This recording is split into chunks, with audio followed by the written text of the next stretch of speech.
brought to you by your SoCal Land Rover retailers. Back in Philadelphia, just about set for first pitch of this series finale. Before the first pitch of the afternoon, we go down to the field, brought to you by El Pollo Loco with Alana Rizzo. All right, Joe, thanks very much. A couple of roster moves for the Dodgers before this final game of a three-game set with the Philadelphia Phillies. Walker Buehler, of course, the starter today, was recalled from AAA Oklahoma City.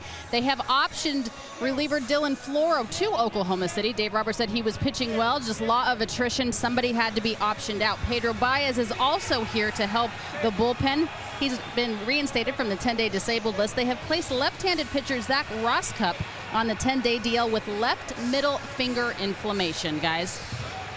Okay, Alana, and so a lot falls on Walker Buehler's shoulders today, and Dave Roberts doesn't envision really any restrictions as far as the pitch count or the innings count beyond what they'd normally have for Walker.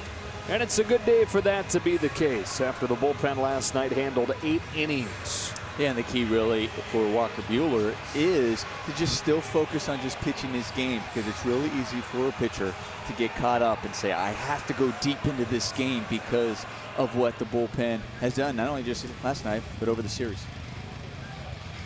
And the Dodgers come into this one still with a half-game advantage in the division over the Arizona Diamondbacks, who have won back-to-back games in Chicago. Now, the Cubs hadn't lost back-to-back games in more than a month before Arizona showed up. Today at 2:20 Eastern, it'll be Robbie Ray for the D-backs, John Lester for the Cubs. Rockies, meanwhile, losing the opener last night to the Houston Astros. 2 more coming in that series. Dodgers are 3-2 on this road trip. They are Major League best 40-19 since mid-May. The Phillies, meanwhile, 500 since early July, 7-7. Had little streaks, but not gotten too hot, not gotten too cold. You extend it back to early June, though, and only the Dodgers have a better record than the Phillies in the NL. So Philadelphia at 56-44 sits a game up on the Braves for first in the East. It was interesting. They were talking to Dave Roberts, asking him about these Phillies and say, do you see a possible October matchup? And he said, listen, that's a long ways away, but yes, it's definitely conceivable, especially where they are right now. But he also said a lot can happen from now until then. And he says, good thing though is if we're talking about October and facing them, that means we're in it too. Yeah. Let's see the lineup Dave Roberts sends out there for this final game. Jock Peterson having a great road trip so far. He'll lead things off in front of Manny Machado. It's Muncy hitting third and starting at first. Kemp's back in there. Verdugo in center field out of the 5 spot with Chase Utley starting 2 of the 3 games this week.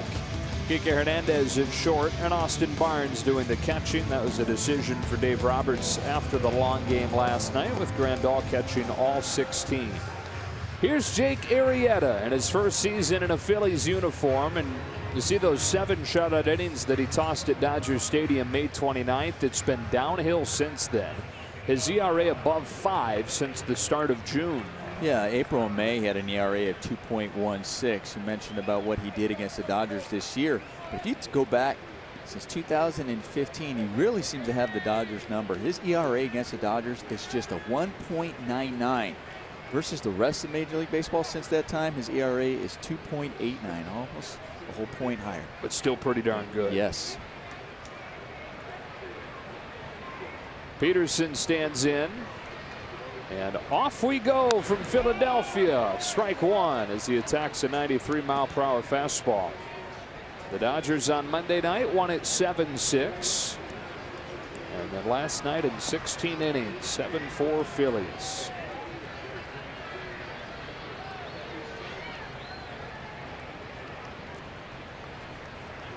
Jock Peterson, 8 for 14 on this road trip. Included a 4-hit night last night. Those long ones are always good ones to pick to have good nights on. Look at the defense of the Phillies, and look at the shortstop. Usually, Jock Peterson, you have the shortstop, you have that shift playing over on the other side. Jock Peterson's been hitting that shortstop hole an awful lot. They're making an adjustment here, just like Jock Peterson has been. Takes inside 1-2.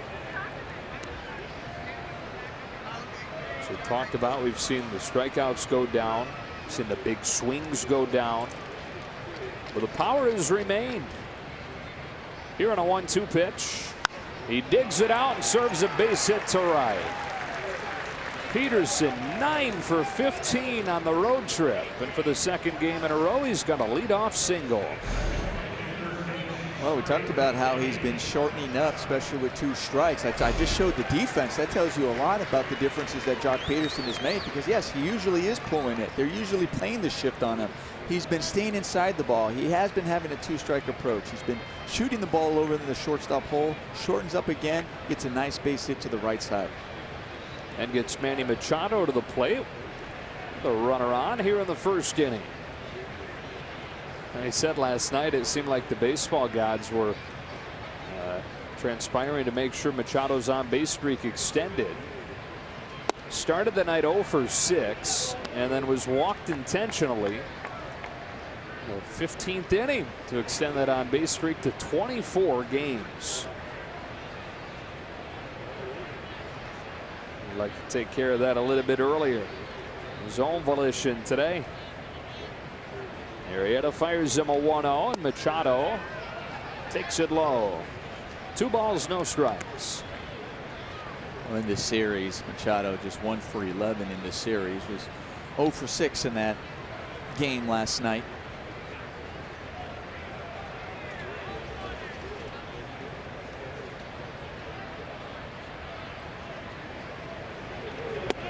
Till's in there for a strike, 2-1.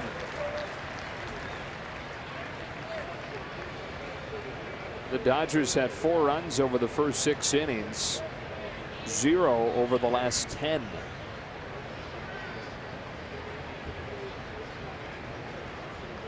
Peterson at first, and on a 2-1, Manny Machado watches the slider miss badly.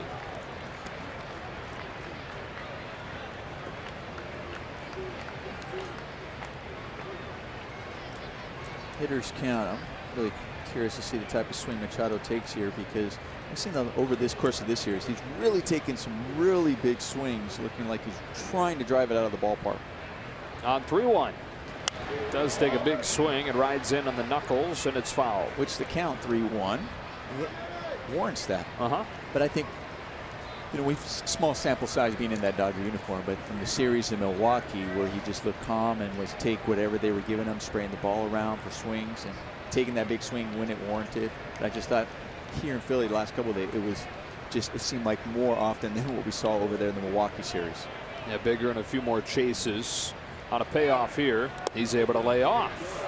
And the throw goes into center field. Jock Peterson is at third. It's like Andrew Knapp realized right before he let it go, oh, that's ball 4, and Peterson's going to be at second anyways.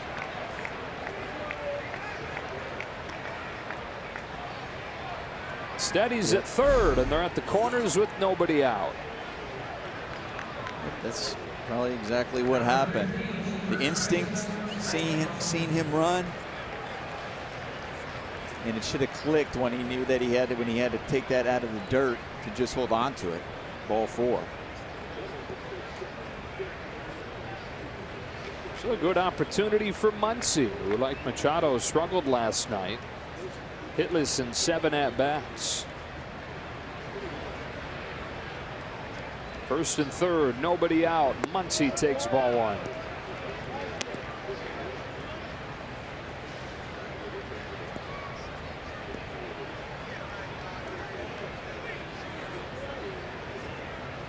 Phillies happy to concede a run if they can get a ground ball up the middle here. And Jake Arrieta has been very good this year at producing grounders. Gets this one by him, and it's 1-1. Used to be somebody who would strike you out. By far the lowest strikeout percentage of his career. Well, the ground ball percentage has gone way up. Among the elite in baseball in that category.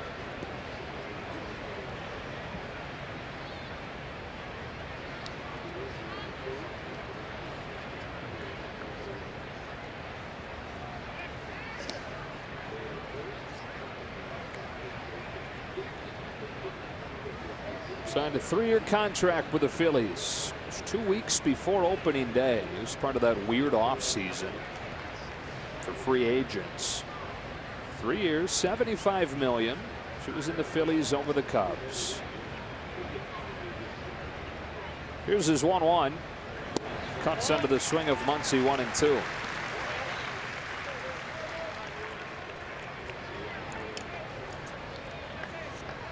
Good pitch by Arrieta. That swing and miss by Muncy, and Muncy right now is probably looking for that ball up in the zone, trying to get that fly ball, and also try to stay out of that possible double play, that ground ball. That ball started up in the zone and just dropped them. And on a 1-2, took a fastball for strike 3. With a two-seam that Jake Arrieta throws 60% of the time, diving back in there. 1 out, and up comes Matt Kemp as we look at our Land Rover Performance Spotlight. Second best road average in baseball this year. There's so many different categories you can throw up there, and Matt Kemp is among the leaders, this included. Regardless of where he's been, 4th in the National League with that overall clip of 317.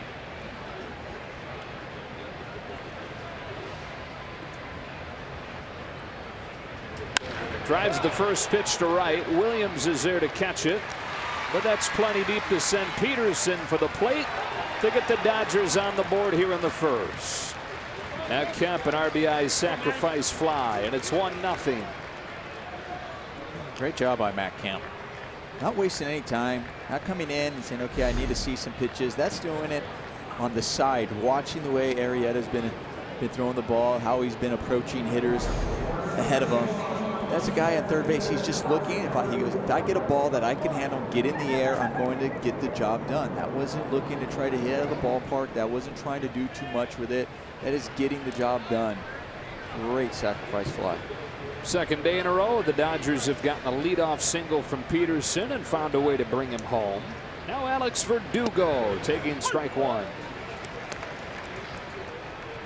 They couldn't have sprinkled that one in and say the 14th last night.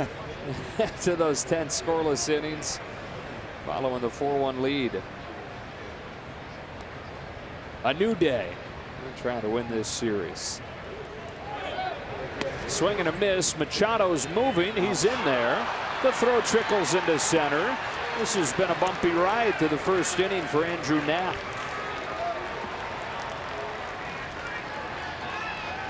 Looked like that bumpy slide too for Machado. It looked like he might have stuck into the ground, and I think he's wiping his chin. Take this, gets a jump, goes on this ball here. Watch. Probably, oh yeah, I saw that. In fact, that probably wasn't one of his prettier slides. Man. The moneymaker. Yeah. Whew. Good thing he's got a little hair there to protect it, little padding. Sure, or the hair is covering up probably the little slice or little mark there, little scrape he has. Yeah, that's going to be one video that the teammates might be showing that him over and over again. Hey man, you remember this one? As long as he's okay, yes. Right? Yeah.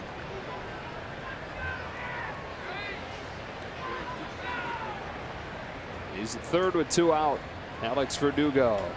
It's a bouncing ball back to Jake Arrieta. Finishes the Dodgers off in the first, but they waste no time putting the first run up against Arrieta. Walker Buehler to the mound when you come back.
for the first time, and a familiar spot for them this week, playing from behind. Here's the lineup with Andrew Knapp to lead things off, and then Rhys Hoskins and Odubel Herrera. In the middle, it's Santana, Franco, and Williams, with Scott Kingery at short and Jesmuel Valentin at second. Walker Buehler returns from AAA for just his second start over the last month and a half. Faced the Angels on July 13th. Wasn't at his best, a little bit rusty after missing so much time. Gave up 2 runs on a couple of homers over 5 innings. When we look at what the Dodgers have sustained this year as far as from starting pitchers and injuries, we always talk about 4/5 of that starting rotation on opening day being on the DL, and even all at the same time, and how they still kept their head above water. Well, a lot of it, Walker Buehler. Often overlooked that when he was called up to fill in for those injuries, has really done a tremendous job. You look at what the Dodgers record in the 10 starts that he's had this year. Dodgers are 7-3 in those 10 starts. 1 ball and 1 strike. It has quickly become a day that, as a Dodger fan, you got to get excited about. Similar to when Clayton Kershaw takes the mound. Such live stuff coming out of that right hand of the 23-year-old from Lexington, Kentucky. Rocks and deals 1-1 and misses 2-1. I think what it was, we saw him starting on a regular basis this year. We saw every single start he was getting better and better, and it seemed like he was learning from each start. And it seemed like he was even getting more efficient after each start as well. And then, unfortunately, the injury. And then he gets hit in the ribs. He still makes a start after that, and then they find out later that there was a crack in the ribs, broken ribs, so he goes on the DL. And I think since then, we're just looking to see him find that form. Like, it just seems like he's just been a little bit rusty.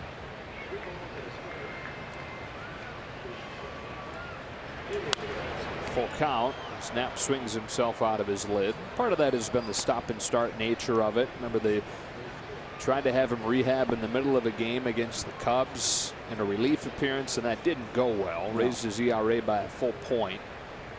Shut him back down. Back off to make the start. Then the All-Star break. And there were going to be breaks like that, just as they managed his pitch count and his innings count here in his rookie year.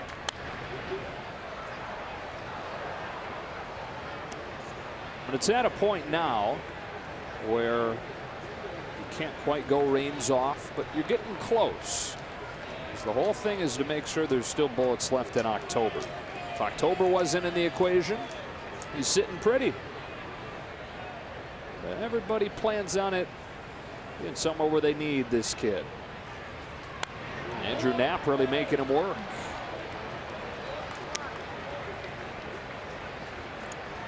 It'll be interesting how the Dodgers with the rotation, as more and more guys coming, getting healthy, possibly going in the rotation. What maybe some guys might be going in the bullpen, but also how they played down the stretch, especially Walker Buehler staying healthy down the stretch and pitching well. He pitches well, stays healthy. How they're going to try to maybe conserve his innings and still be careful with him. Meanwhile, Andrew Knapp, who's sitting leadoff for just the 2nd time this season, has fouled off 4 pitches in a row and forced Walker Buehler to throw a 9th pitch to him. The opening at bat of the day. It's another 3-2, and it's another foul ball. And in a day following a 16-inning game where the bullpen had to throw 8 innings, every pitch counts. You can get out of your starting pitcher. Well, we talked about him coming in and being efficient, but he has to be more in the back of his mind, just pitch his game. Well, Knapp's not helping that out one bit here. 10th pitch. My goodness. Andrew Knapp, the backup catcher. Cesar Hernandez, their normal leadoff hitter, getting the day off after an 0-for-7 last night.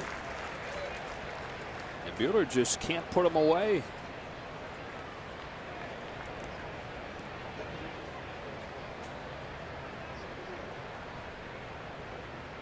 After 6 straight fouls, they'll try again and see another foul ball.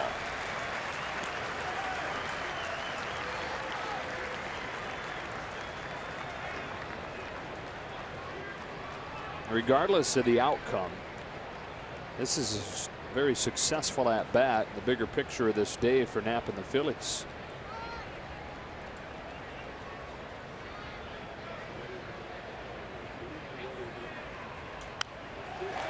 There's something.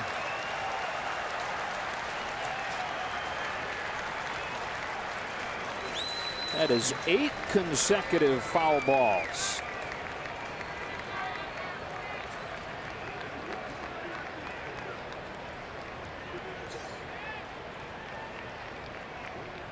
A 13-pitch at bat to open the day.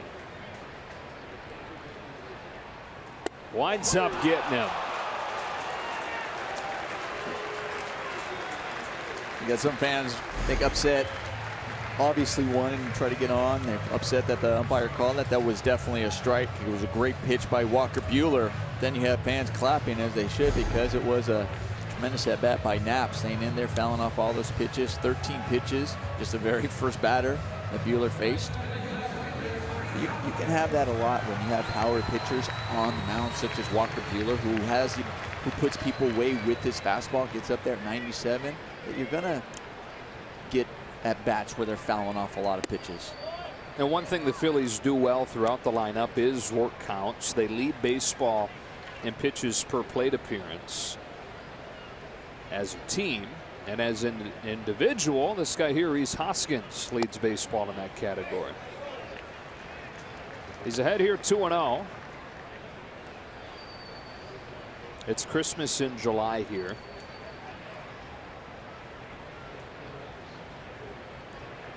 Think Santa Claus is going to make an appearance? That would be great. I would love to see that. Or does he still remember the last time he made an appearance here in Philly?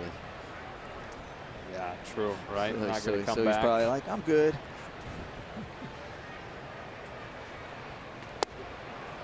Good layoff, 2-2. It's a big deal around here, Christmas in July on the Jersey Shore, where a lot of people become close throughout the summer, but are never together during the holidays.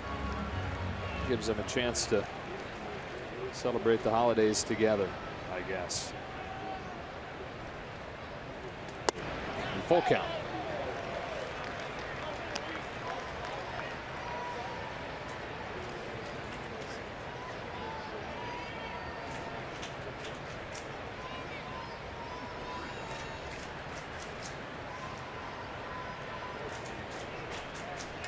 Fastball turned around, high and deep left center. Hoskins hits it out of here to open the scoring for the Phillies, tying the game at 1.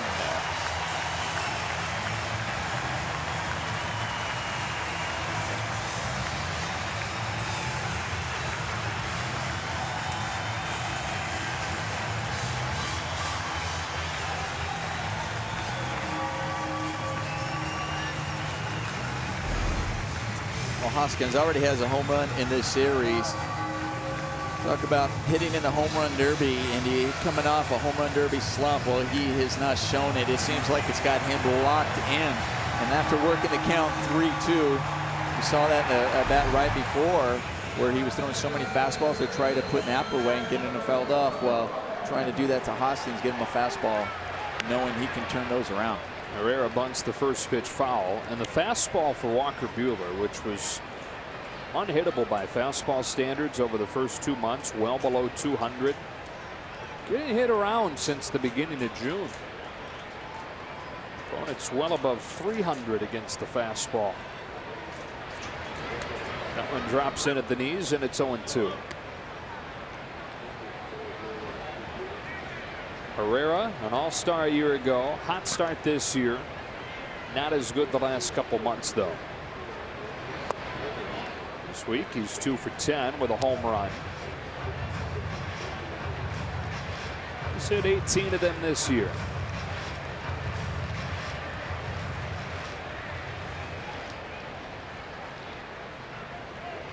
One, two. He went around. Buehler's second strikeout. Phil Cuzzi not enjoying Odubel Herrera's reaction. Everybody a little short on sleep, and those tempers brewing pretty quickly.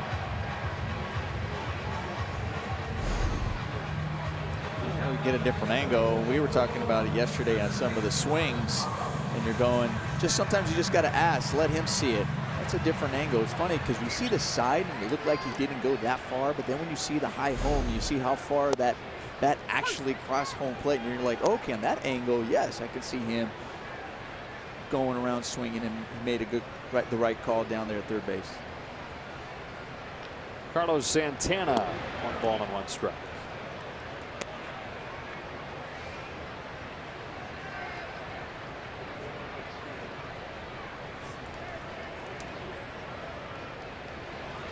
One and 2.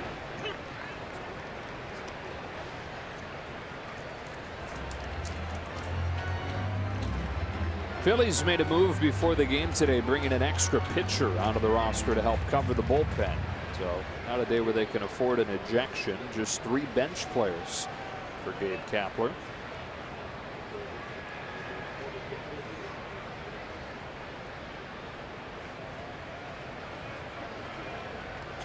And that's something that the manager's job is to remind guys, position players. That one's stopped by a diving Hernandez, whose throw is wide. Impressive that he got to it nonetheless, but Santana's aboard with an infield hit.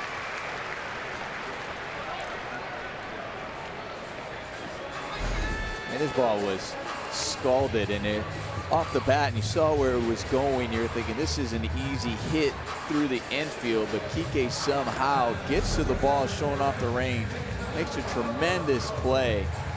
Just couldn't get the throw behind it.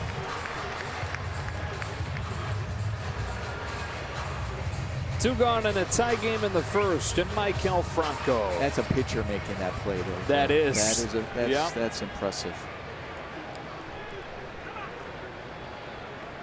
Off unfamiliar flat ground. You know, he's used to coming off the hill to make plays. So that one's just, I think all of that combined is why he couldn't get enough behind it. Right. Needed the downward slope to get it over there. Strike 1 on Franco. 356 over the last month.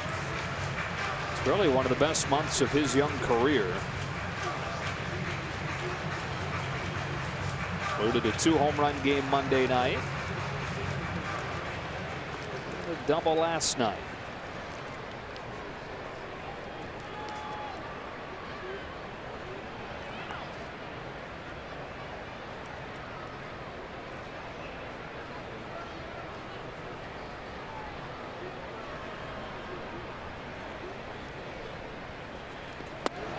Look out, 96. Backs him off of the plate, 1-1.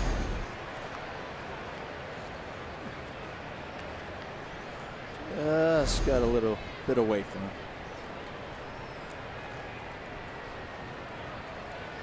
Now the opposite of what you were hoping for after last night. 30 pitches in this first inning for Walker Buehler. 1-2.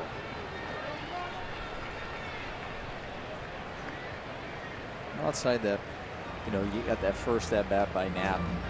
So was it 14 total pitches? So early on with Walker Buehler, we were talking about how the progression of him over the course of the season. We saw that early on, where he seemed like he was getting a lot of 3-2 counts on batters, and the progression was he was really limiting those as he was going more into the season. Franco stays alive, and we saw a 3-2 to Knapp, and then obviously the battle that was going ensuing between the two there. But then it was a 3-2 right there, the next batter on Rhys Hoskins. And Hoskins able to capitalize on the 3-2 fastball. You're taking advantage of the information that he got in the on-deck circle, watching those 14 pitches. Santana leads at first as Buehler pitches, and Franco pops it up. Hazy sunshine today. Machado lost it for a moment. Hernandez is waiting to catch it and bring an end to this first inning. Each team with a run to the second in Philly.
Chase Utley takes ball one from Jake Arrieta. Off we go in a tie game in the second.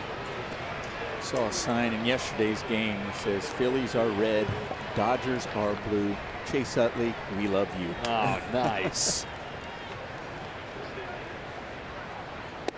Had a pinch hit single last night. Boy, the fans were funny last night. Every time Dave Roberts sent somebody up in those late innings that wasn't Chase Utley, whoever stepped into the on deck circle and wasn't Chase got booed, even if they were already in the lineup and just happened to come up in their spot in the order. Those fans that hung around wanted 26. What was interesting too was even prior to those at-bats, like the fans knew that there was a possibility of a pinch hit situation, when the pitcher spot was coming up, and they started chanting like 2 batters before, "We want Utley." Yeah. And then how about when he gets on first, the Phillies reliever in the Phillies ballpark gets booed for throwing over to hold him close.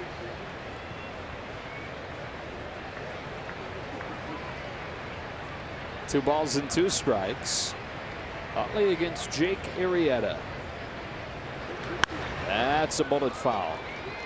Even though it makes sense that he's in there as part of this farewell tour, it is a bit of a surprise when you look and see that lifetime against Jake Arrieta, while Chase does have a home run, that's his only hit in 21 at-bats.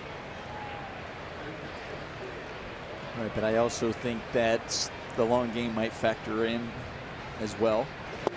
Arrieta gets him here for the first out of the second.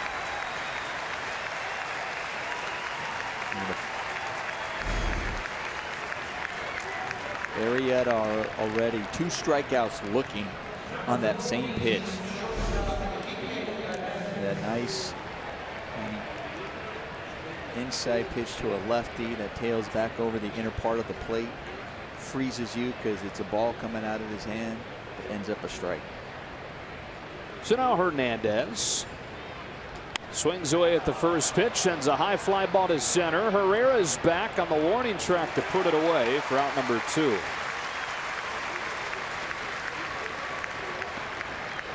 You were talking about Chase Utley and his numbers against Arrieta and then being in the game. Said maybe some of the factor, but I also think Dave Roberts is probably going factor of the game last night, but also Utley in his last game here at Philly, definitely in there.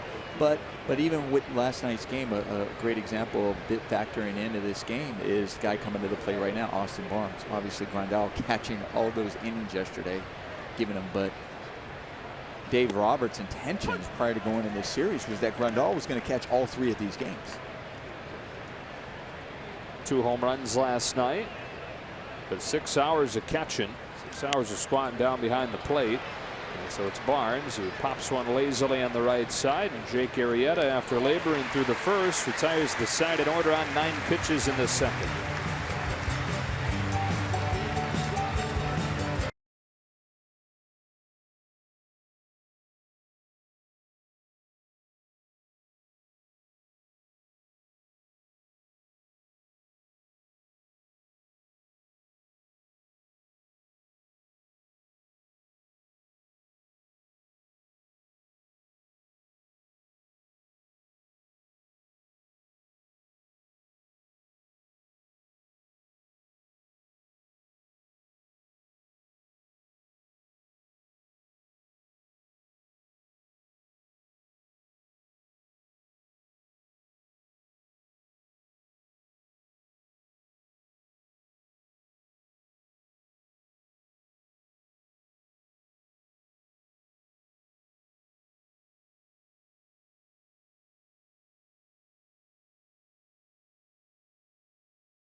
Dodgers baseball is brought to you by the Southern California BMW Centers. Hurry in today for the BMW Summer On Sales event for exceptional offers. Details at SoCalBMW.com.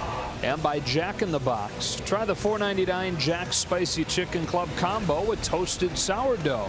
New from Jack in the Box. Game 2 of this night-day doubleheader. Dodgers and Phillies tied at 1 to the bottom of the second. Dodgers getting one in the first inning on a Kemp sacrifice fly. Phillies doing the same on a Hoskins home run. And now Walker Buehler back to the mound. Home with the first one to Nick Williams, strike one.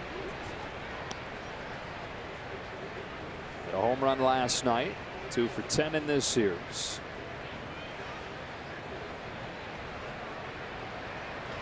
Waits on a breaking ball, punches it to Machado. And a much better start to this second inning than that 13-pitch at bat to open the first. MLB.TV is now available at a lower price. For $82.99, watch every out-of-market regular season game live or on demand. Your subscription includes MLB At Bat Premium, allowing you to watch live baseball on your favorite supported devices. Blackout and other restrictions apply. Visit MLB.TV to take advantage of this special offer. Here's the 24-year-old rookie Scott Kingery, who signed the largest contract in Major League history for a player yet to debut. 6 years, $24 million, with options through the 2026 season. It's like a decade from now, before he even played a Major League game.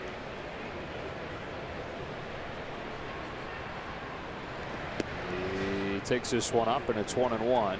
He's your minor league player of the year last year, split between AA and AAA.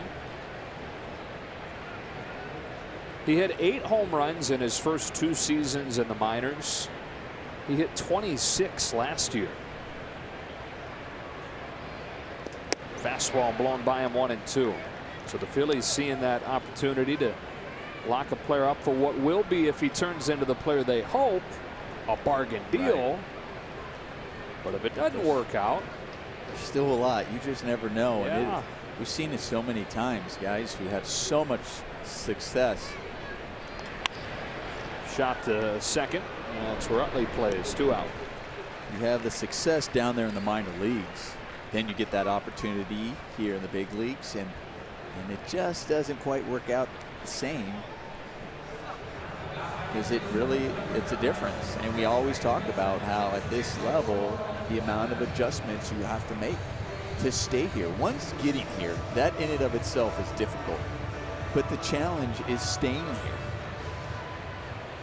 Jasmuel Valentin with 2 out in the second, takes strike 1.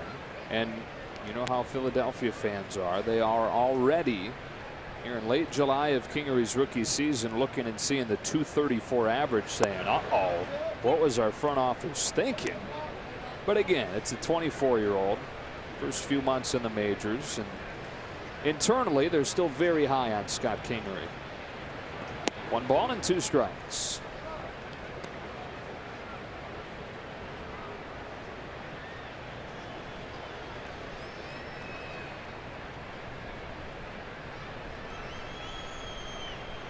Got him swinging. And Walker Buehler with a nice bounce back of his second. Needing just 10 pitches. After 2, tied at 1.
inning. Let's take you back to last night for just a moment. The 16-inning game in which Kike Hernandez had to come on and pitch for the Dodgers. Kike making some history yesterday, and not necessarily the kind of history that you want to make, guys. He was the first player to play in the infield, the outfield, and allow 3+ runs on the mound in the same game since Babe Ruth did it back on October 1st of 1921. But of course, as we've come to know with Kike Hernandez, he has a great attitude about everything. He posted on his Instagram feed a photo with a big L saying he took the loss in the game. He said when he was on the mound, he was thinking about going 0 for 7 at the plate, was trying to redeem himself. Obviously, this game, the loss wasn't on Kike Hernandez. He had joked that he wanted to pitch in a game before, not necessarily the outcome that he wanted. All right, Alana, here is Walker Buehler, a pitcher hitting, taking strike 1. Kike said that he was under strict orders from Chase Utley. You better not throw hard. Don't go up there and hurt yourself. Another than 2. When your dad tells you something, you listen. Yeah.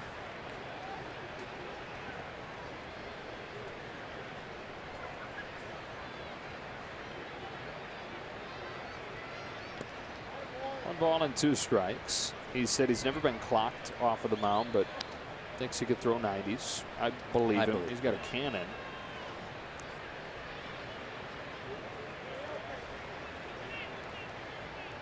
Arrieta's 1-2. Gets him swinging for the first out of the 3rd.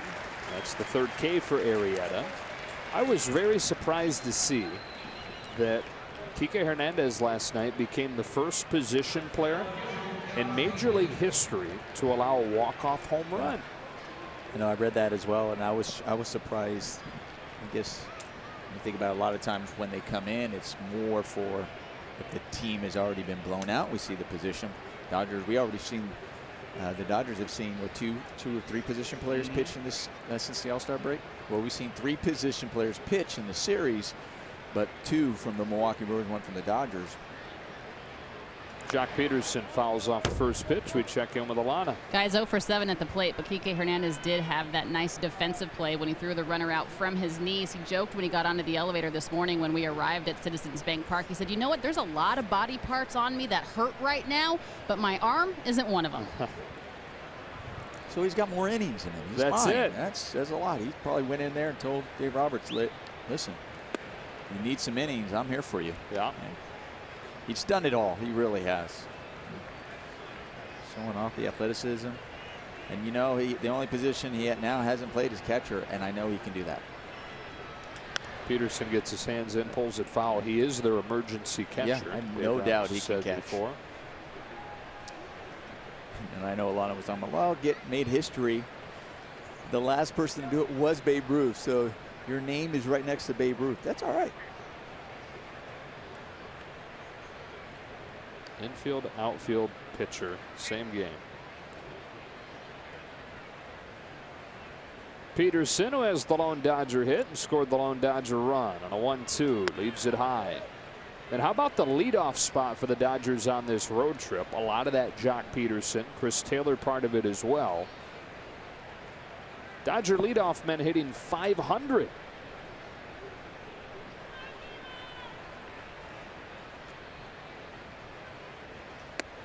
Full count.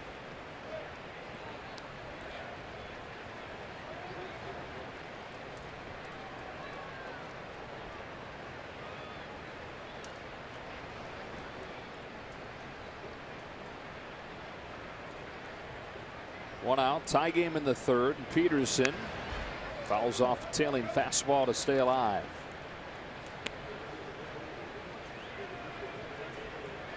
Prior to his single in the 1st inning, Jock was 0 for 7 with 4 strikeouts lifetime against Arrieta.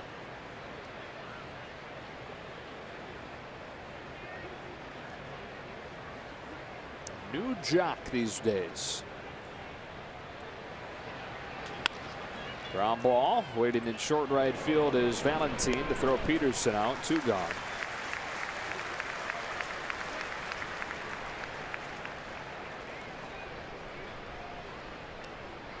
Since the first 2 reached, Peterson with a single and Machado with a walk. That's 8 in a row retired by Jake Arrieta. with the walk in the first. Now 25 games in a row Manny Machado's reached base.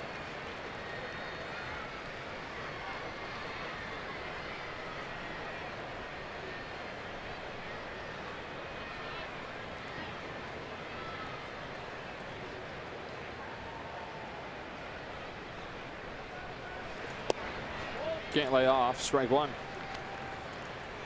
Arrieta retiring that many Dodgers in a row. Well, pitching staff for the Phillies in yesterday's game did a tremendous job after the sixth. And the obvious is putting up the zero so they can end up winning that game. But after Grandal's home run in the sixth, they retired 14 Dodgers in a row before the next hit, and it was Jock Peterson.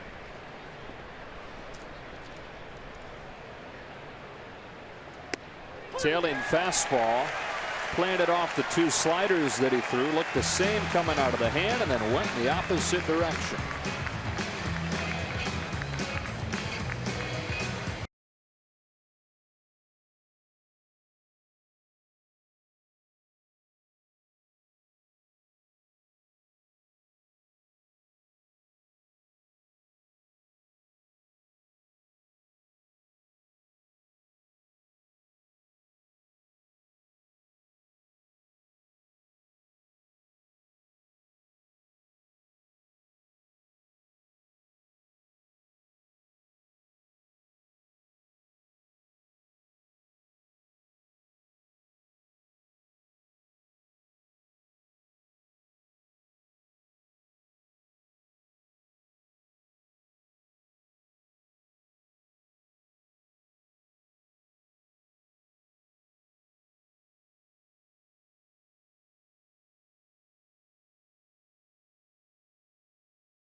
Last year's World Series when the Dodgers host the Houston Astros August 3rd through the 5th.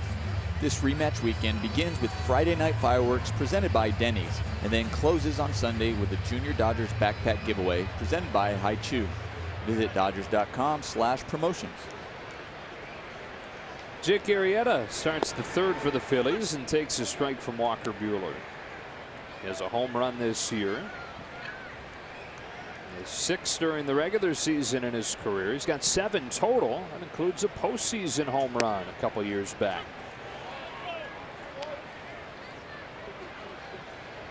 Did it against the Giants in the division series in 2016. On this 0-2, he pops it off the end of the bat to right. Matt Kemp for out number 1. And for Walker Buehler, they're doing the same thing Jake Arrieta has, and that is settle in after a bumpy first. Jake Arrieta retiring the side quickly in the second and then doing it once again in the third. Well, Buehler did the same thing in the second after that first inning. Just going to that second inning and retiring the side in just 10 pitches. Andrew Knapp alone started the game with a 13-pitch at bat, fouling off 8 in a row before looking at strike 3 on a cutter. Swings away at the first pitch this time. Kemp in right. 2 up and 2 down. And a tie game in the third. Here comes Rhys Hoskins. So we look back at his first at bat on our Carl's cam, turning around a fastball to tie it up. Working the count to 3-2. Rhys Hoskins been swinging a hot bat since coming out of the break. Can't make mistakes to a man with that much power. And he drove it really well. 4th homer in the last 5 games for this guy. He's in his first full major league season. Jumps out of the way of 95, ball 1.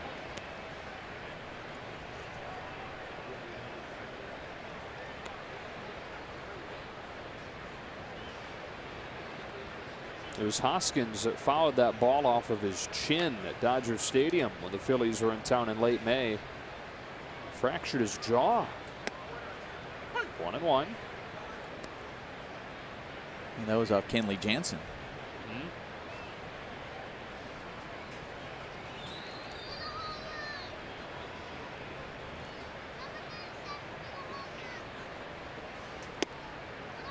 Breaking pitch drops in, has him in a 1-2 hole.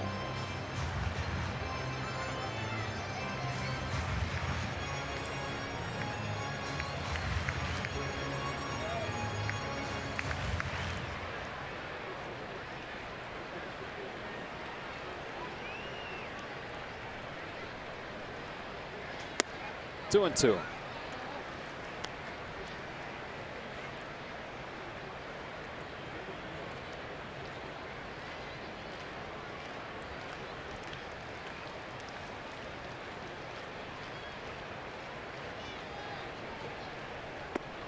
Full count.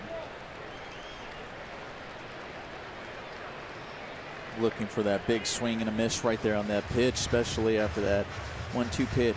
Climbing the ladder, setting his sights up in the zone with that fastball. It was a little bit higher than he wanted, but then trying to set him up so he can get that swing and miss.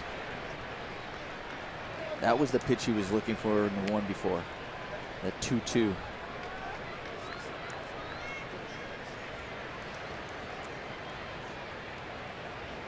Instead, Hoskins has worked it full. He's done that in both of his at-bats today. Tie game, 3rd inning. Bases empty, 2 out, and a payoff pitch has popped up into short center. Chase Utley moves over to put it away, and another 1-2-3 inning for Buehler.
At LA is brought to you by Infinity. Empower the drive.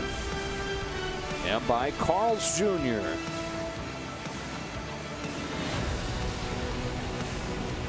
Back in Philadelphia, series rubber match for these 3 games. And for the season series, both teams have won 3. Joe Davis, Nomar Garcia-Parra, and Alana Rizzo. Hope you're having a nice morning if you're out on the West Coast. In Philly, it's 1:30. The last night's game finished up after 1 a.m. Max Muncy leads off this inning against Jake Arrieta, whose first pitch is a breaking ball in for a strike.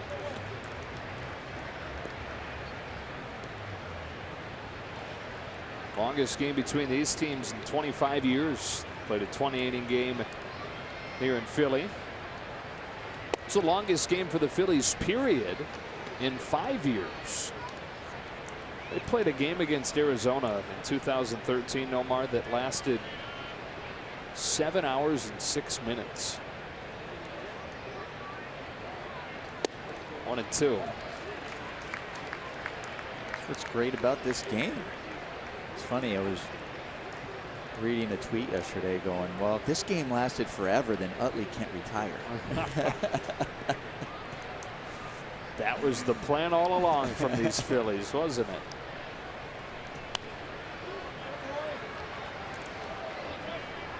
Still nothing close as far as innings. That game we referenced last night. The Brooklyn Dodgers played the Boston Braves in 1920. A 1-1 game. Went 26 innings.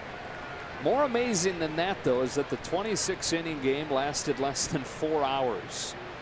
Muncy takes in the dirt.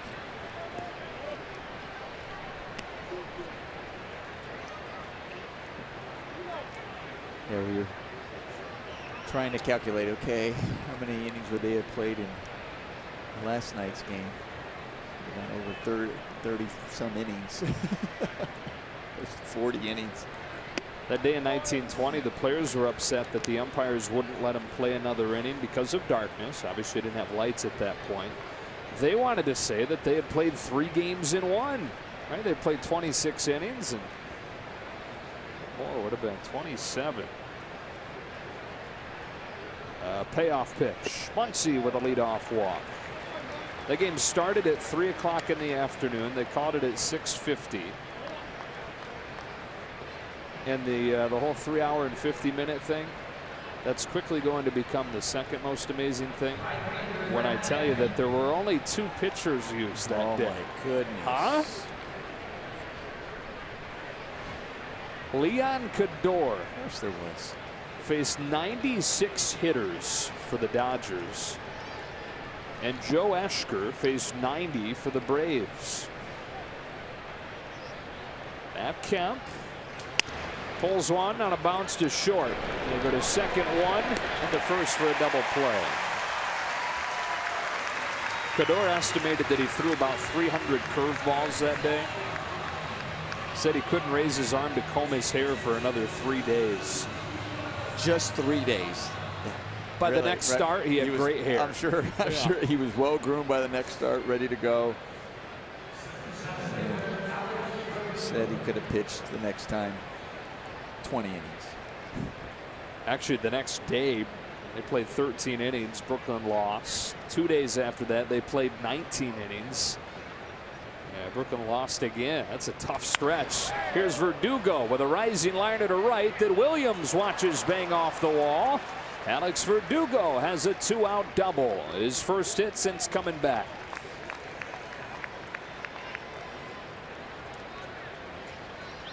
Well, the Dodgers get a leadoff walk. And Arrieta doing what he's doing so well is getting a ground ball double play. So now trying to get a 2-out rally here. Nice swing by Verdugo. And in scoring position. For Chase Utley.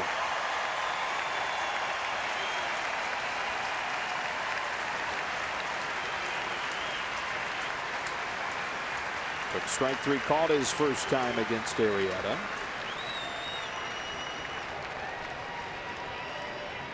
Leon Cador is the second most legendary thing he did. Throw those 26 innings in 1 day. Number 1 has to be marrying the owner's daughter. Married Charles Abbott's daughter.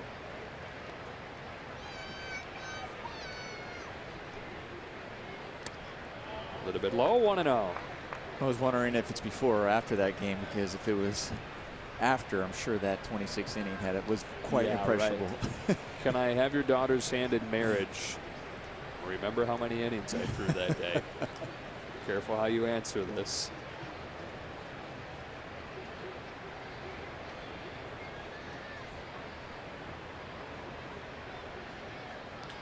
Utley hits a fly ball to right field. Nick Williams comes on to put it away and finish the Dodgers in the 4th. Couple of base runners, but the double play helps Arrieta put up the 0 in a 1-1 game.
An all-access look at an exciting MLB All-Star Week for the Dodgers that started with a fun performance from a breakout star and ended with news of a blockbuster trade.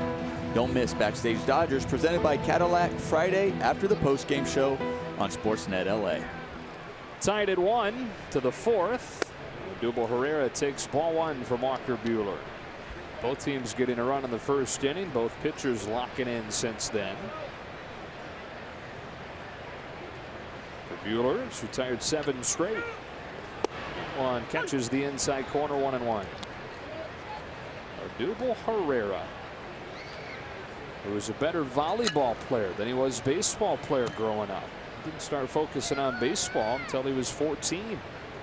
Big curve, drops low, 2-1. He's part of the Venezuelan youth national volleyball team. How about that? I realize there's more of a ceiling playing baseball. So he put his focus there. Slaps a line drive to center that Alex Verdugo flags down. Got to think that he had to be a libero, right? Or a setter. Yeah. You look at him and you see his size. I mean, not that he's small by any means, but you see these volleyball players. These volleyball players are so tall and athletic. So, yeah, I can see with his athleticism too, being his position. Carlos Santana is one of the 2 hits for the Phillies today and dramatically gets out of the way of that fastball. 1-0.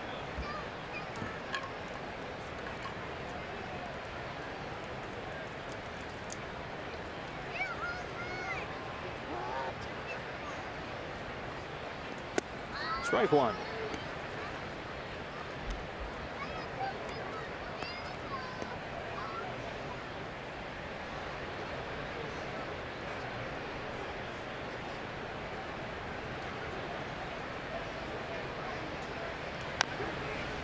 One and 2. A whole lot more like it for Walker Buehler since the first. Through 32 pitches in the first inning. 28 since then. He started to pound that zone and get some early contact.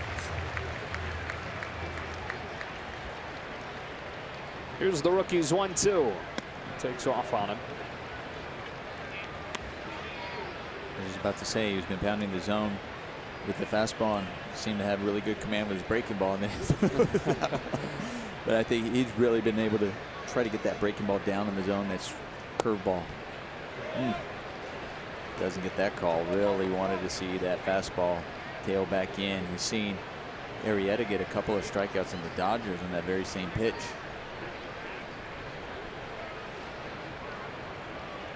So he comes back home with a payoff that Santana hacks in the air to short left. Machado says he's got it and does.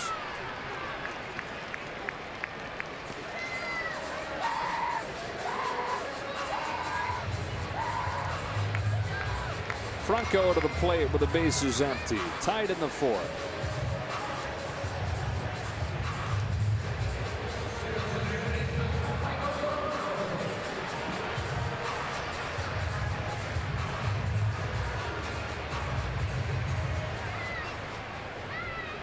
Oh, yeah. This is pretzel nuggets. Oh, is that what that is? Okay, thank you. I really couldn't make out what that was with the hot dog.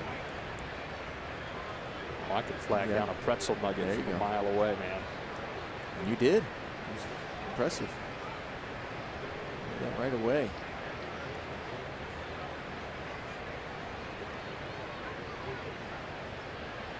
It's 0-1. Franco takes ball 1.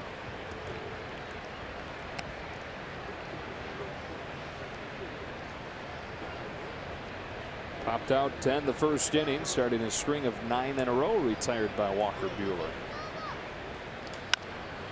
Soft bouncer left side. Chase Utley's got it. Make it 10 in a row for Buehler. We've played 4 in Philadelphia. The season series tied at 3. The game tied at 1.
in a 1-1 game here in the top of the 5th inning. Time now for Wells Fargo look ahead to the series in Atlanta. It's a 4-game set, and these are the probables for both of the squads. Rich Hill will go tomorrow against Anibal Sanchez, and on Friday it's Clayton Kershaw. Saturday, another left-hander for the Dodgers, Alex Wood, going up against Newcomb, and Sunday could be Ross Stripling for the Dodgers, guys, although it is being discussed right now whether they're going to give Ross an extra day just based on the amount of innings he's already thrown this year, coming off of Tommy John a few years back, and also just a bit of the ineffectiveness of his last start out. TBD versus TBD on Sunday.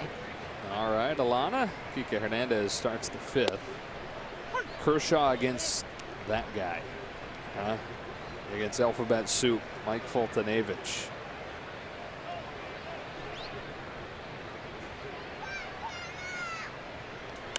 It's foul. And it's 0-2. Hernandez looking for his first hit of this series and trying to snap an 0-12 slide.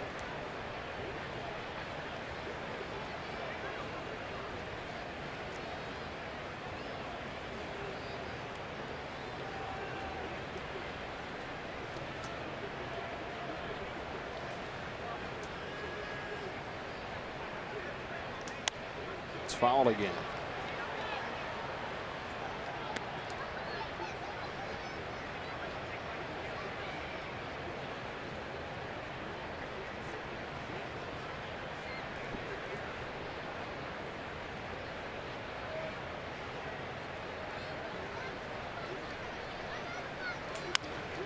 Smacked off the end of the bat to second. Valentin throws wildly, and Hernandez is aboard.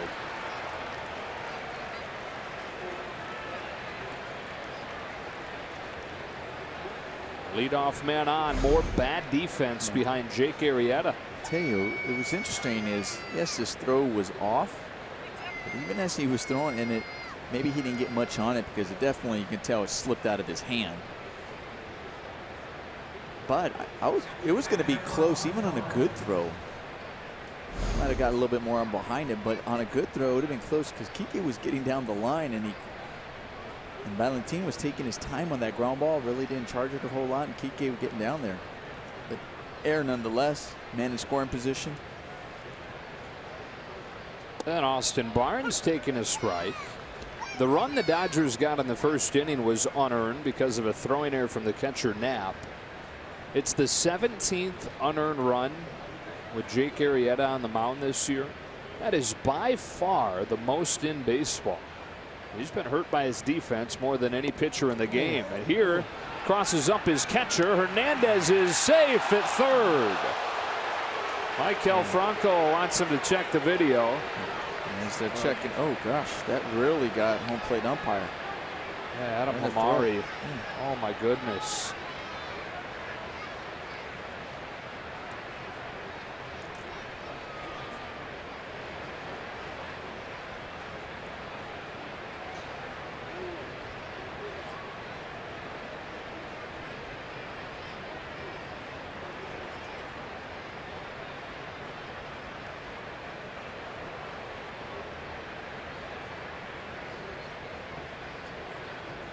Last night it was Tom Hallion, and now it's Adam Hamari. Oh my gosh. It deflects off of the catcher Knapp and goes up under the net guard.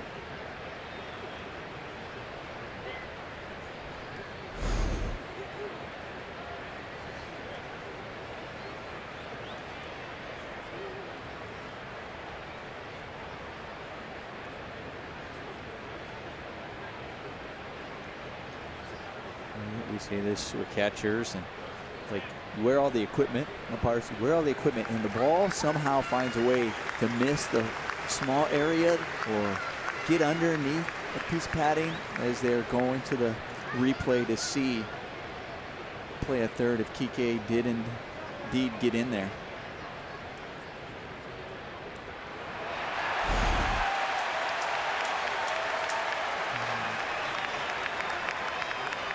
Look at there, right there. They're going to turn this one over because it looks like Kike slides right into the glove of Franco over there at third base.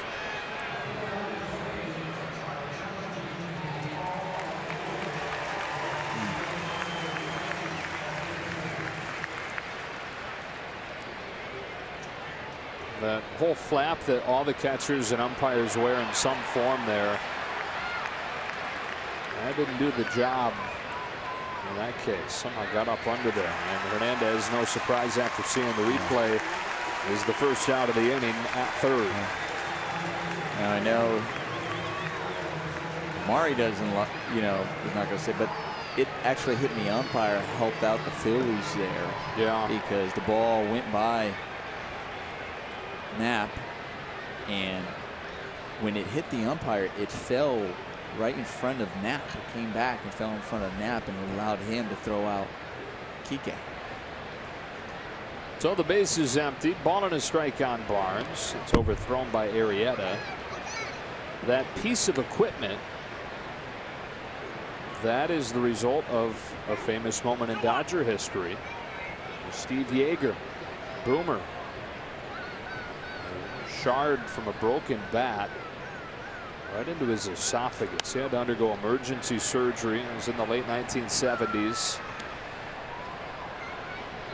And worked with a trainer to devise that flap that everybody uses now. It's pretty much standard. It's either a flap like that or it's part of the goalie style mask that they wear. Barnes hits one softly on the ground is short. Kingery for out number 2. No, see, you're right. It's even part of the extension of the mask of the catcher's mask. You can see it where the catcher right now, Knapp, doesn't have one of those protectors on it because the mask now comes down. You can see how they're built for that reason. Yeah, one way or another, it's right. now It's covered. Yes. Boomer was back on the field after that emergency surgery 3 weeks later. That's not a surprise. Now, strike one on Buehler. Toughest of the tough guys.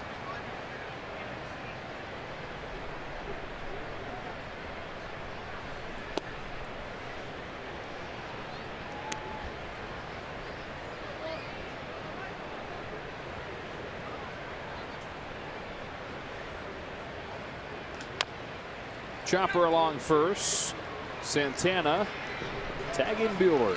And the Dodgers down in order here in the 5th. Halfway home in Philly, tied at 1.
Settling in, and for the Dodgers and Walker Buehler, that means 10 in a row retired.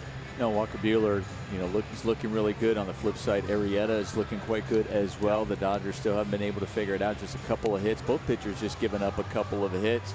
You're going to have to match them pitch for pitch to go out there. Once again, it was makings of a tight ball game. First, that's what we saw in the first 2 games of the series so far. All right, let's take a look at Built for Baseball, brought to you by T-Mobile.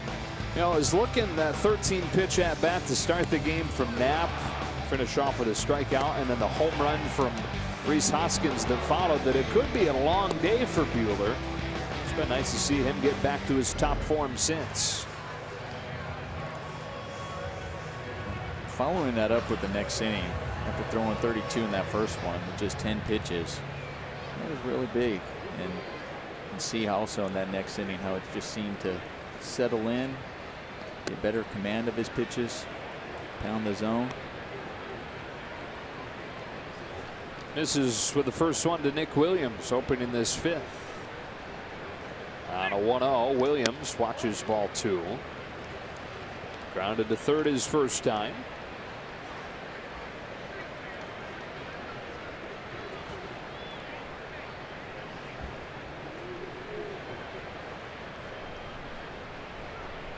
And here on a 2-0, Williams fouls it off.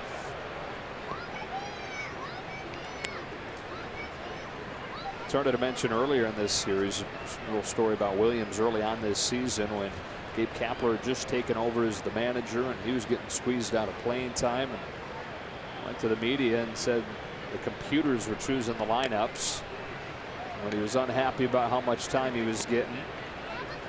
That ruffled some feathers around here. Computers or humans, the choice has been clear pretty much since that time. And Nick Williams is the guy in right. He's worked it full to open the fifth.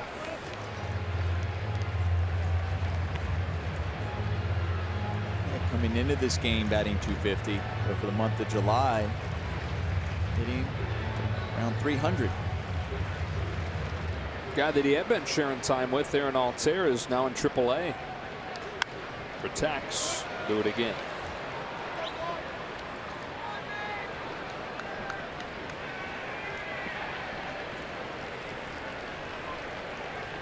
Still just 24 years old. First full major league season.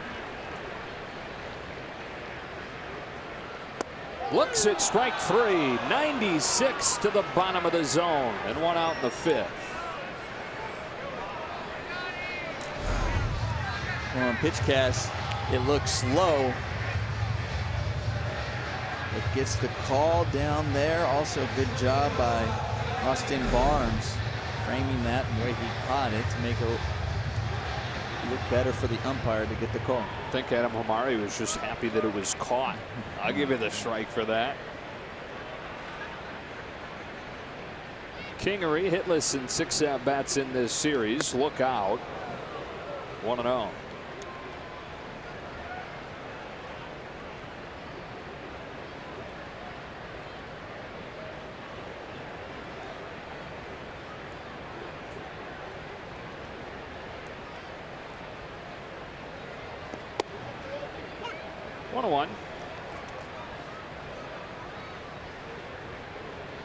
Buehler feeling good right now. Right back on that rubber. Waiting for Kingery to get back in the box so he can throw his next pitch. It's a 1-1, and it's hit down the line foul.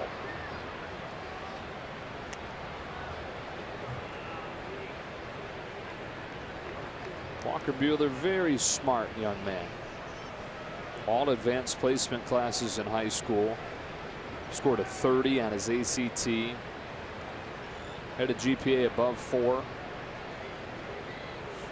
I would have tried for that. I'm sure you would have too. I just didn't know that was an option. 4.3 GPA. I had a 4.02. Did you really? So you knew it was a thing. Score higher with the number of advanced placement classes. He took a bunch of them. National Honor Society member. He was on student council. And then, oh yeah, he went to Vanderbilt, majored in political science, double minored. Fly ball over Kemp's head. It carries out of here. Scott Kingery flips a home run just over the wall to right to give the Phillies the lead.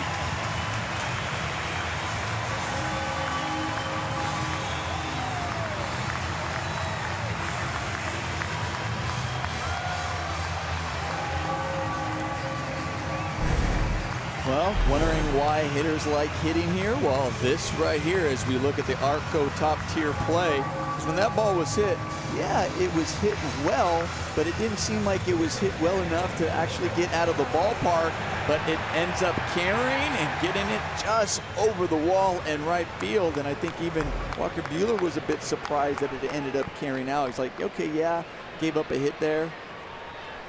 Maybe off the wall, play it off the wall. Maybe just a double. Nope, home run. Yeah, they're going to take a look at this. I think this, I don't know. I didn't see anything on the replay that as if anybody leaned over. You know, they're probably just to make sure, especially it being a home run. It's got to clear that top railing. Is there any chance that it didn't? Oh my gosh. Huh? Did it go through the wall?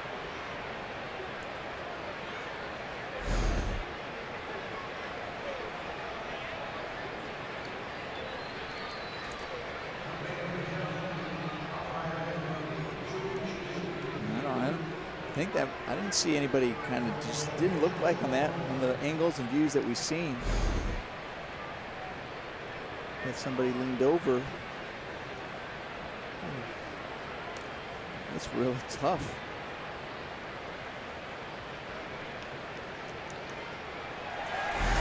They're going to stick with it. It's a home run.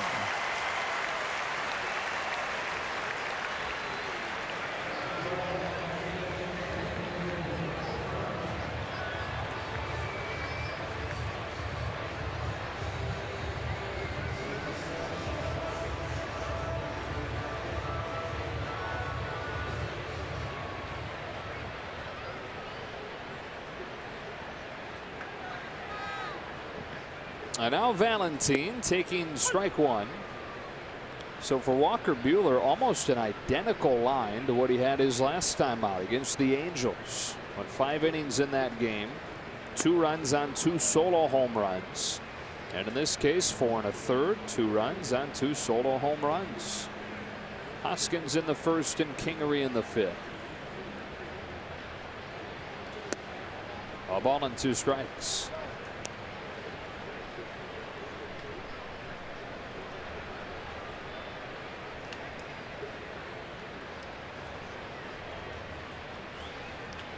Breaking ball, banged to the right side, base hit. Really important for Walker Buehler, just regroup. I think he was surprised that that ball ended up going out, carrying out of the ballpark. You know, when you look at the type of swing that Kingery put on it and how that carried out, you can't let that affect you. You've been pitching so well up into that point. And that ball, that just happened to carry out. You got to get back on track. Go out there, stay confident in your pitches. Jake Arrieta showed bunt, took ball 1.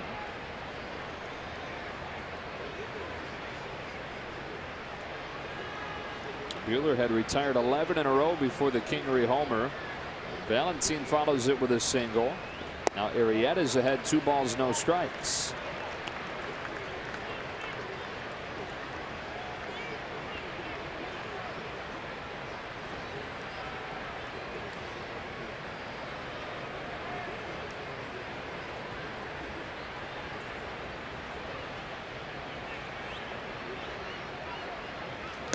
Three and 0.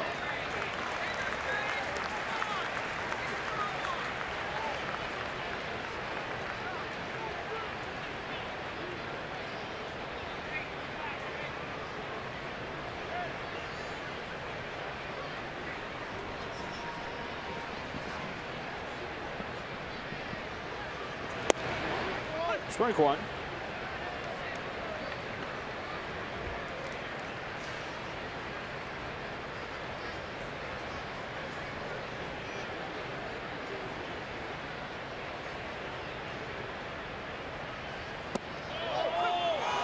Generous strike there, and it's full count.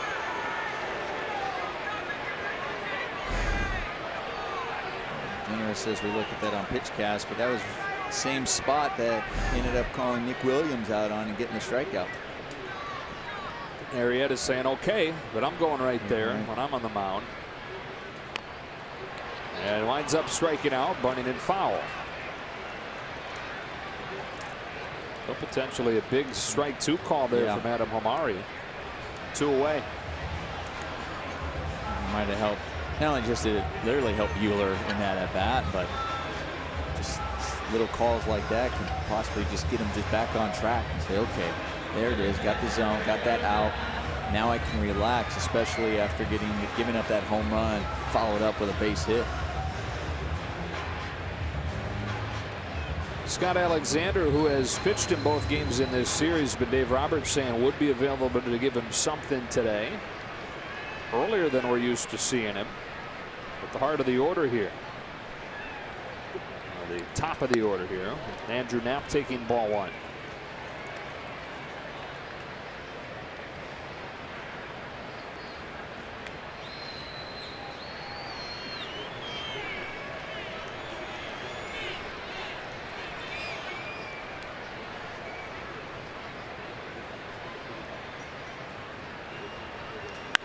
A bullet to right.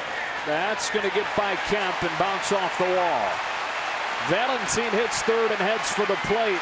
Utley's relay home, not in time. And an RBI triple for Andrew Knapp makes it 3-1.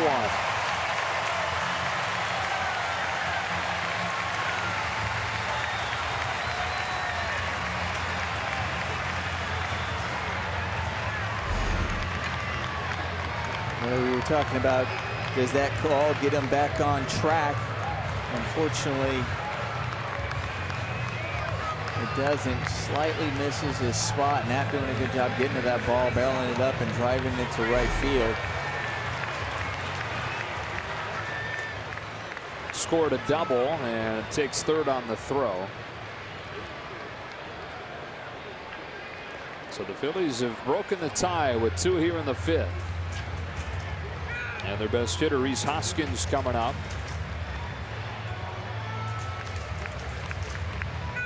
Was perfect second to the 4th. But bookend problems on the outing.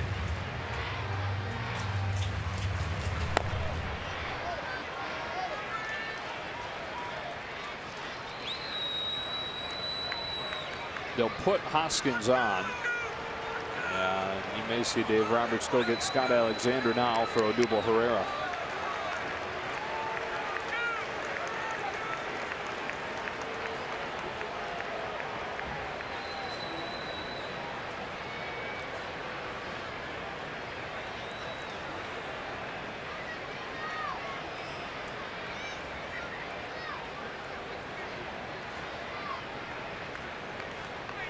That's it for Buehler. He's given up 3. The runners at the corners, his responsibility as Alexander comes on and tries to keep it right here.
Dodgers baseball on Sportsnet LA is brought to you by Nissan.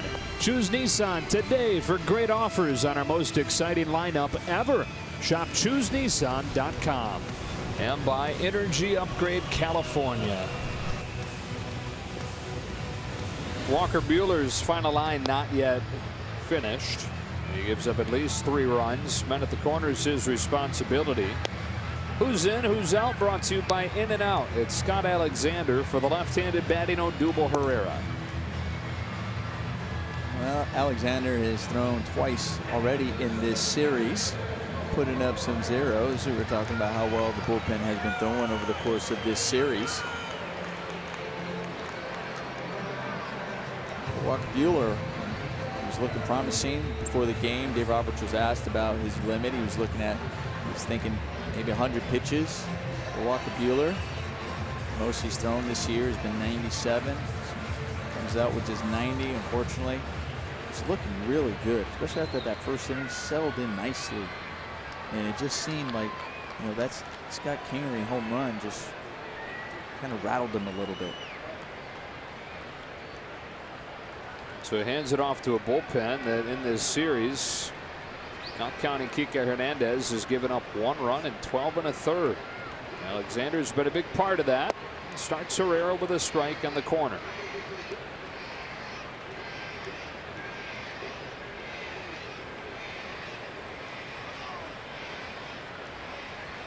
A big moment in this game here. Alexander with a chance to put his foot down and keep it 3-1. But Knapp at third and Hoskins at first. That's ball 1.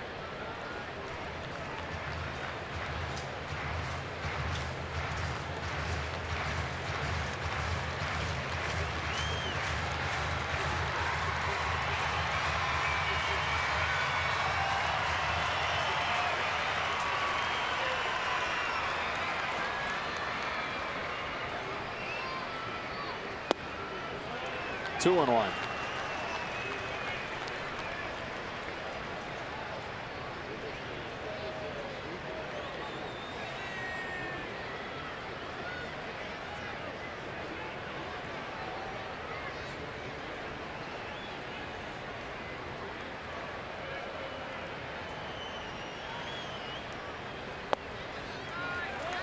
Three balls, 1 strike.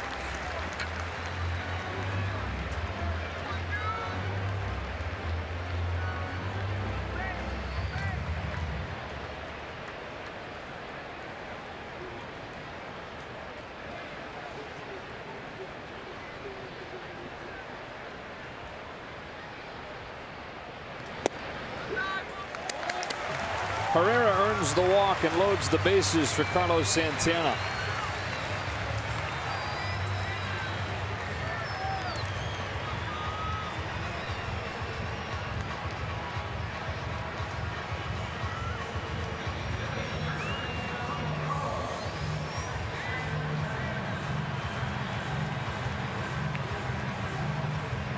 Knapp doubled. He's at third with Hoskins at second and Herrera at first. Carlos Santana, a switch hitter that'll bat right-handed for the first time today, and takes strike 1 from Alexander.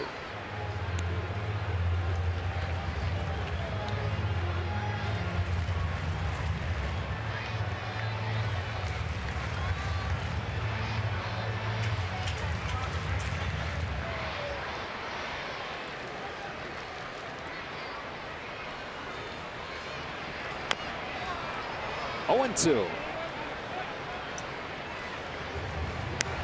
I'm just looking at what Dave Roberts has there in the bullpen. We talked about them being thrown in that game yesterday, and there's probably a few down. He doesn't have much over there. Obviously, we know Floro is option down today. And Roscup on the DL. Well, wanted to make room for your starting pitcher today. And then you have Baez, who was activated today, so he's in there.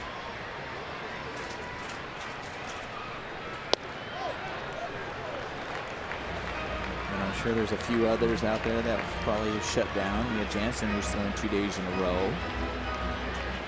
Maybe shut down for Dave. You got Ferguson. We'll see if he's available or not. Goodell threw a couple of innings yesterday. Good take by Santana, 2-2. And Dave Roberts said he'd like to stay away from Caleb Ferguson.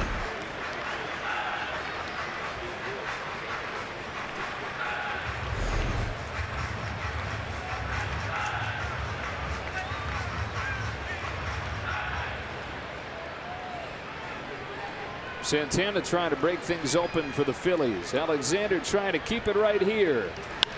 Base hit right center. That is going to get its way to the base of the warning track.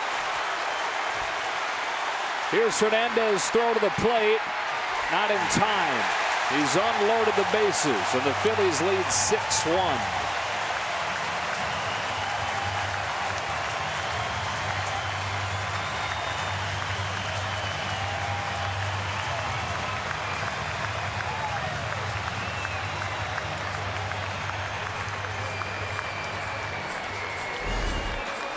Dave Roberts going to Alexander for a couple reasons. Obviously, with the left-handed Herrera up out there, and then Alexander getting the walk, and then turning around Santana, who does a good job just kind of throwing the barrel out at that ball in the outer half and going the other way with it. Great placement right in the gap. Close play at home. PK was right. Looks like his arm is fine as he threw a bullet home, just a little late.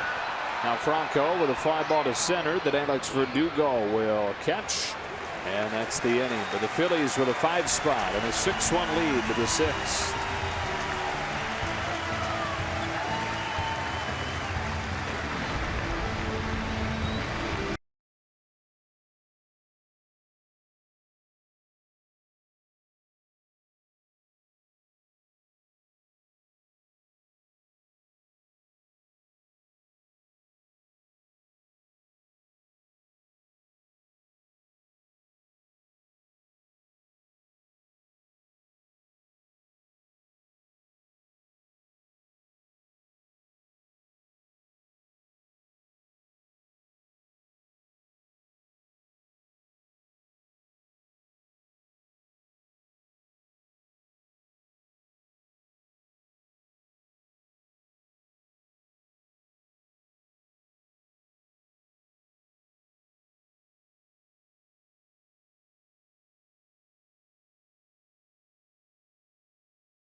Our pitcher Alex Wood. Now you can add him to your Dodger bobblehead collection. On July 31st, when the Dodgers host the Milwaukee Brewers at 7:10, the first 40,000 fans will receive an Alex Wood bobblehead presented by Emirates. For tickets, visit Dodgers.com/promotions. He did make it, huh? Old St. Nick. Yep, Santa Claus was out there. Get a hug from the Philly fanatic. I think Philly fanatic is just buttering him up for Christmas. Make sure he's on the correct list. That's it. Because he's often on that naughty list. Jock Peterson takes strike 1 from Jake Arrieta. Top of the order for the Dodgers. Have only 2 hits against Arrieta today. Peterson has 1 of those and came in to score the lone run in the first inning. 1 ball, 1 strike. It's probably all you're going to see from Scott Alexander, and there is Caleb Ferguson, who Dave Roberts would have preferred to stay away from. They'll try and give him at least an inning. 1-2. He's not going as planned with Walker Buehler, unable to finish 5 today.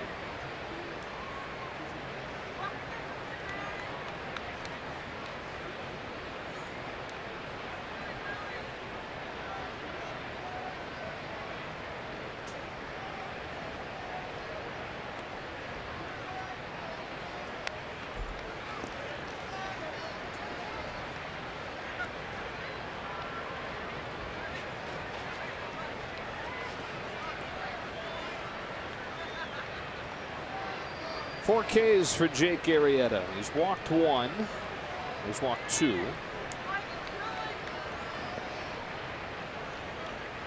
And he's ahead of Peterson 1-2. The next one is ripped over first, a fair ball. Kicks off of the sidewall and makes it an easy double for Peterson. His red hot road trip continues. 10 for 17. Is that good? That's very good. And he needs to stay right there. He needs to recognize exactly what he's been doing. So he's able to, when you know there's going to be times when you're just feeling off, not feeling it, you might be going through a little bit of a lull. Get back to this feeling that he's had lately. Recognize what the approach is, the types of swings. And the last time he led off this game with a base hit, came around to score.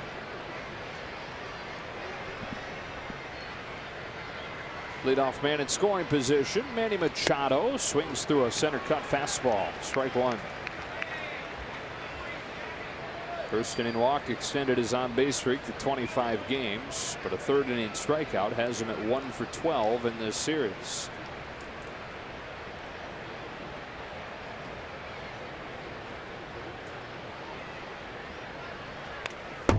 Strike 2.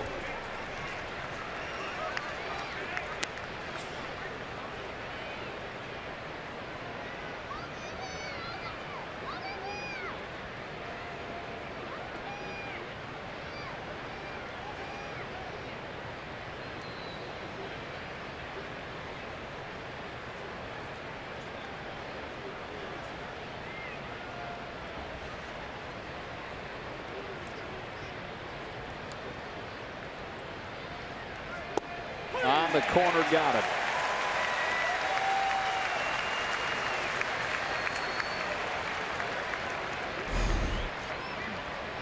Well, Manny Machado, guarantee you, he's not going to be upset at that last one, taking it for a third strike, as much as he's going to be upset for the first 2 swings that he missed those pitches. That's what frustrates you as a hitter. You're like, yeah, you're upset, you strike out, and you do that, but it's the first 2 that you go, how did I put myself in that position? I should have hit those other ones.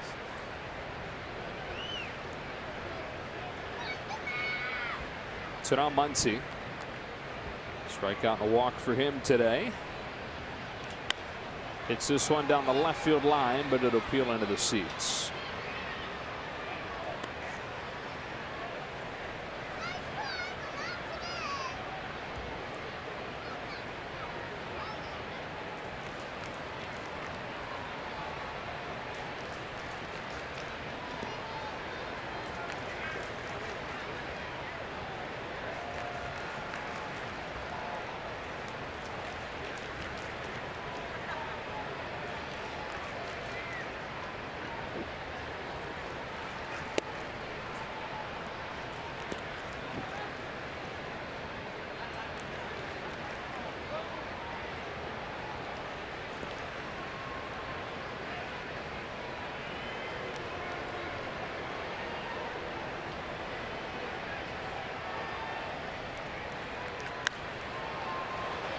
Way out in front of it, 1-2. Now for Machado, his second strikeout today, his 5th one of the series. He had 5 strikeouts in the month of July total before this series. 5 in July coming in, and 5 this week.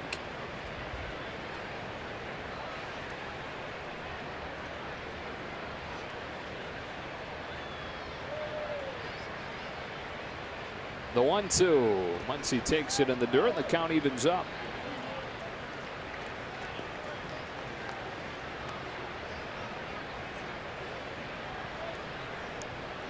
When I look at something we haven't seen since Machado's been with the Dodgers, you got him and Muncy went back-to-back. The fact that in yesterday's game,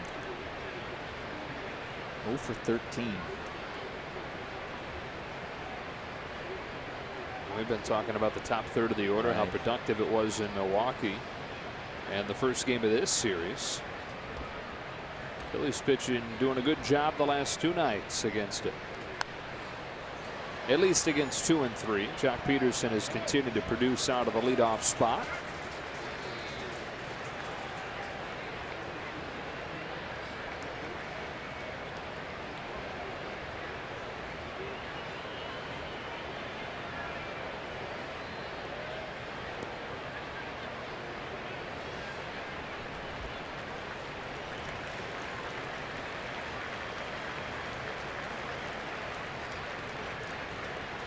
Peterson at second, 1 out, and Arrieta to Muncy with a 2-2 pitch.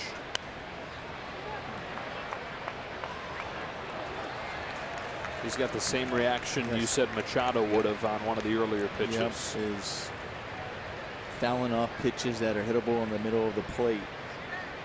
When you're facing a guy like Jake Arrieta, you know you don't get too many of those. So when you do get them, you're frustrated. You're not able to do some damage on him.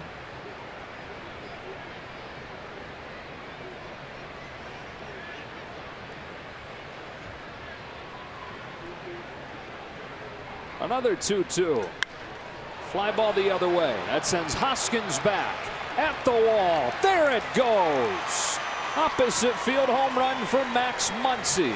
Putting the Dodgers right back within striking distance.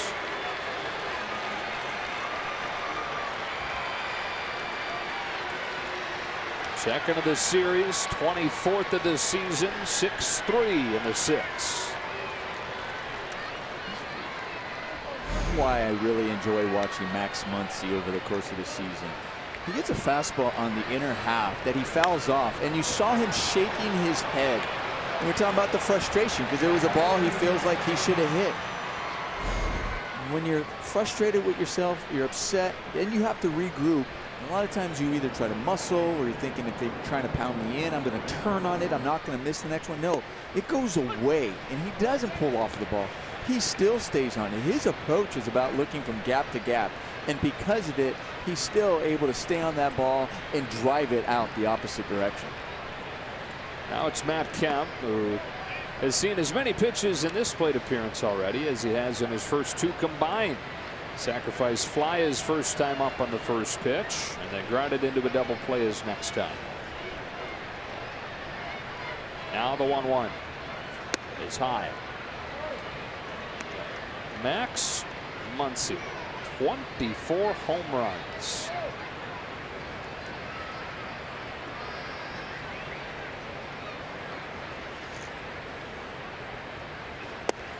Three balls and a strike.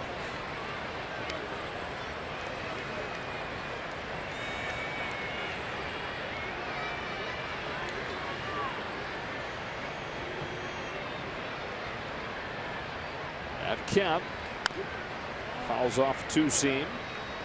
The count goes full. It's a ballpark that Kemp has always swung it well in. Hitters like it here. I always say hitting, the most important thing first in hitting is having confidence when you step into the batter's box. And when you know you're at a ballpark where the ball can carry, like we saw already in this game, that confidence goes up.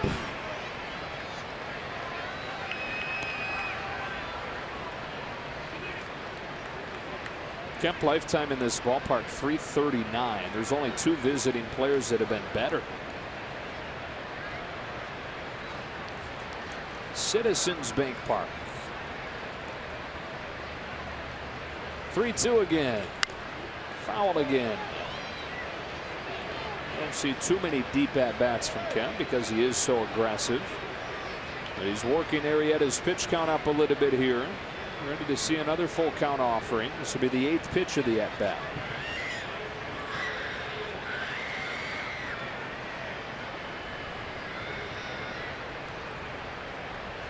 Strike 3. And back to get that inside corner, according to Adam Hamari.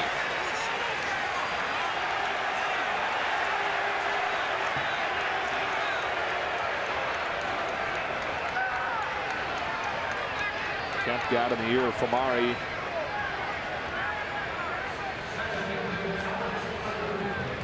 Well, Pitchcast had this one inside, and I'll tell you, when you look back on it too as a hitter, look where they want. Look where they're set up. They want that ball in the outer half.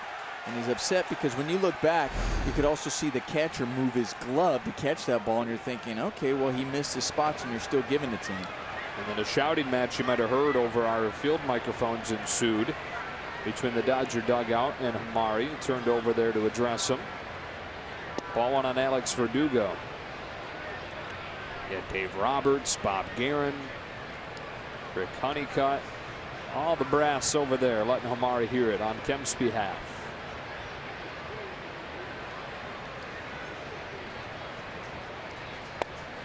Two and 0.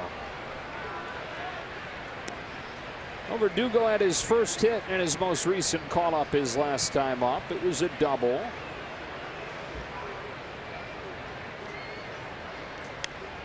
Here he pops it foul, 2-1. We can learn a lot about how a player is feeling by the way that he takes pitches, and we've seen some very quiet takes from Alex Verdugo this week. Yeah, we have. I mean, right. We talk about in the game that they won, the very first game here. He comes in, pinch hits, facing 98 miles an hour, 99, and just looked like he was recognizing every pitch and spitting on it. He smacks a ground ball, base hit into right.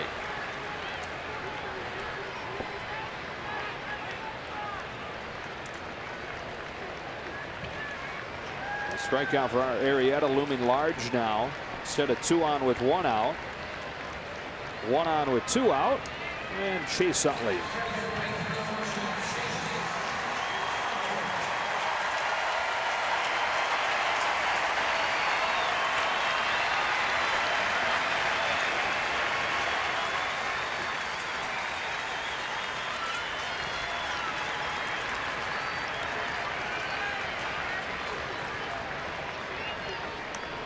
Victor Arano.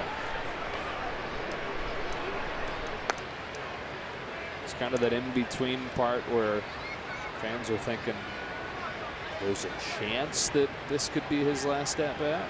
Or no, he definitely have one. Let's see, 7, 8, 9. Definitely going to get one more. But you know that there are times to watch Chase in this ballpark are coming to a close. Quite a turnout for all 3 games, largely because of Chase. These fans want to pay tribute one more time.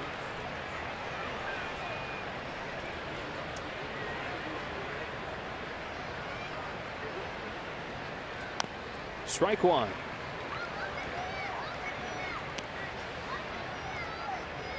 Got his 815th in the late innings last night. Only Jimmy Rollins more hits in this ballpark. There's some good names there on those teams they had in the later part of the first decade of this millennium. Winning the World Championship in 08, going back to the World Series in 09. Had that core group for so long here.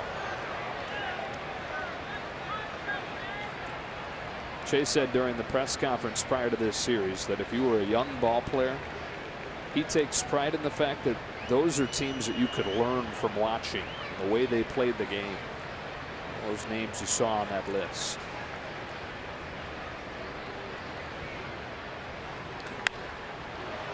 Fly to left center. Hoskins to end the inning. And the Dodgers cut into the deficit with a Max Muncy 2-run home run to the bottom of the 6th. 6-3.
On Wednesday, August 1st, when the Dodgers host the Brewers, all fans in attendance can purchase $1 Dodger Dogs. Buy up to 5 Dodger Dogs per person per transaction. Visit Dodgers.com/promotions. Well, on a double switch, Chris Taylor comes in. Kike Hernandez slides over to second, and that means Chase Utley's day has officially ended, and his time in this ballpark, barring a postseason series, has ended as well. Dave Roberts wanted to stay away from Caleb Ferguson if all things went as planned today, but Walker Buehler not getting through 5, and so Dave Roberts has to bring Ferguson in here. And the fact that he took Chase Utley out at that moment, he's probably thinking whether it's Caleb or if Casey has to go to the bullpen, looking for guys to go more than just this inning, possibly, because you got the pitcher's spot batting third coming up. Which Taylor's now plugged into as Ferguson winds and deals to Nick Williams. 1 pitch. Coming to the 1 game. out. Coming to the game. It finds you.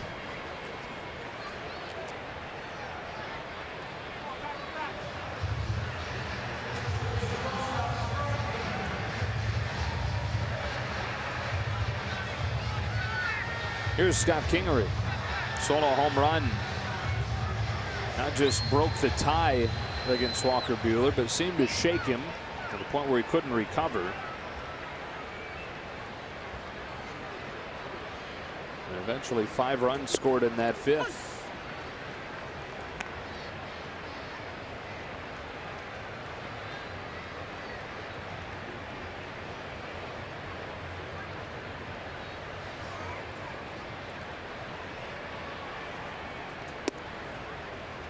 Ball on a strike. Final line, by the way, on Buehler. 5 runs charged to him over 4 2/3. Alexander got tagged with 1. Ferguson falls behind Kingery. 2-1.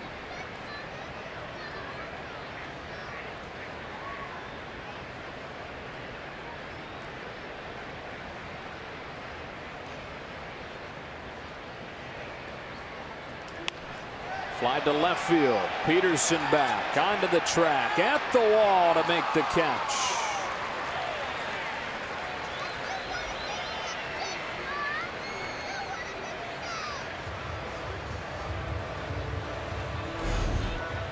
Kingery didn't take a page out of his own book. Didn't realize ball travels to right, and he hit that one going out. Trying to prove that he can carry it out to left. Just not enough. Just off the end of that. Just here. Good job by Jock staying with it. Valentin backed off of the plate with ball 1. Well, for Caleb Ferguson, this is his 7th game out of the bullpen. He sure has been good in this role. The curve is in there for a strike 1-1. A 113 earned run average out of the pen. Earning a bigger and bigger role. Top of the zone for strike 2, and at a point now where very clearly he's not just here because of injuries and here because he's needed to fill a roster spot. He's here because the Dodgers need Caleb Ferguson.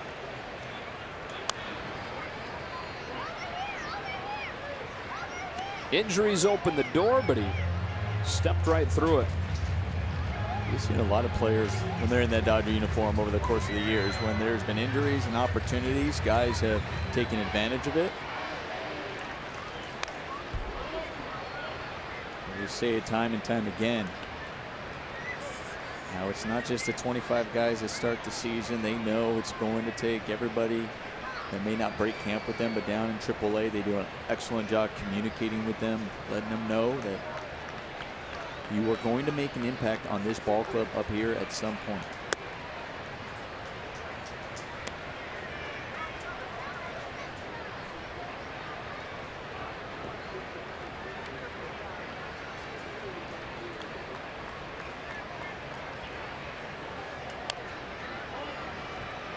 Still 2-2 on Valentin. Yeah, that's the case for most guys, right? You feel bad breaking their hearts, telling them they're starting the season in the minors, but Caleb Ferguson He wasn't on the big league radar in March. His major league debut out of the blue as a 21-year-old a couple months ago. Back home with another 2-2 and another foul. Well, Caleb Ferguson did exactly what you're supposed to do when you're in the minors. Is not only just play well, but leave impressions. Yeah.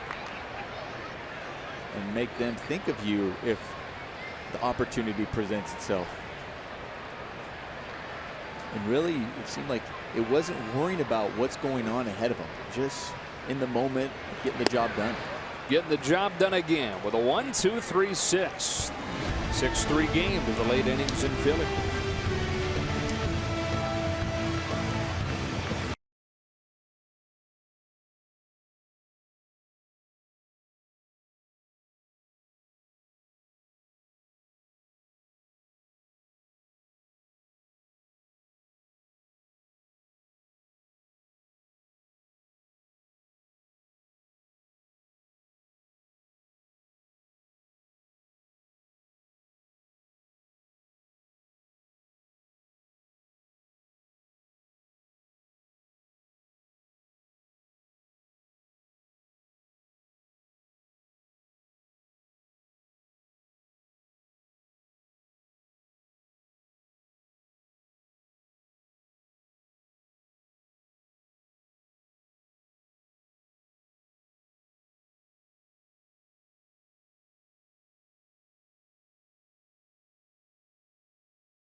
Box score brought to you by Kona Brewing Company. Jock Peterson and Alex Verdugo both with multiple hits. Dodgers not getting anything from the bottom of the order so far today.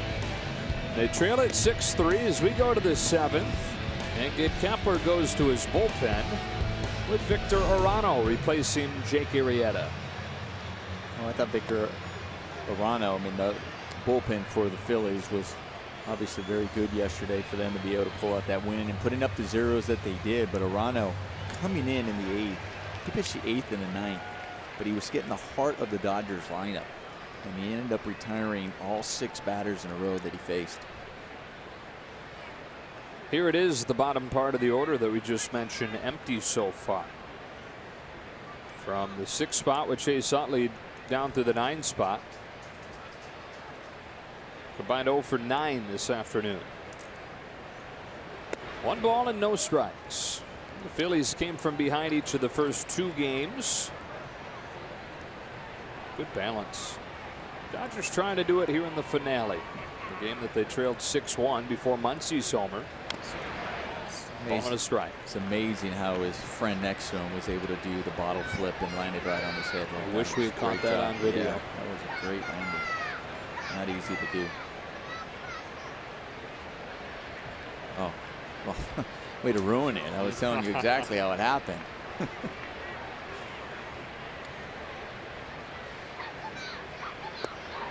Hernandez ahead, 2-1. PK trying to snap an 0 for 13 on this trip. He's 2 for 21.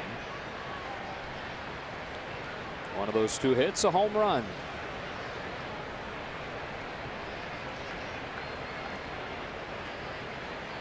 Played it off this 7th. And the count evens at 2-2.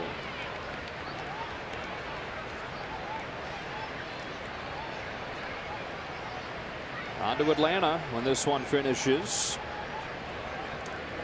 Dodgers took 2 of 3 from the Brewers to open the trip and open the half. It's the rubber match with the Phillies, and then 4 with Atlanta starting tomorrow night. Hernandez out in front, one gone.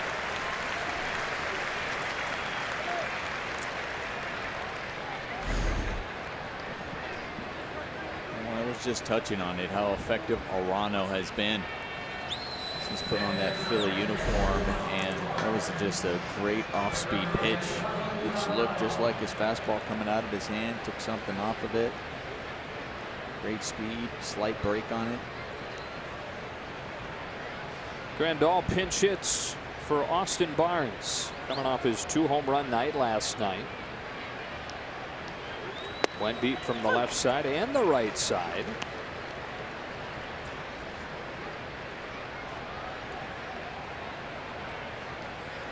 16 home runs total for him now. Home run from the right side was his first. Here on an 0-1. Cuts and misses, strike 2.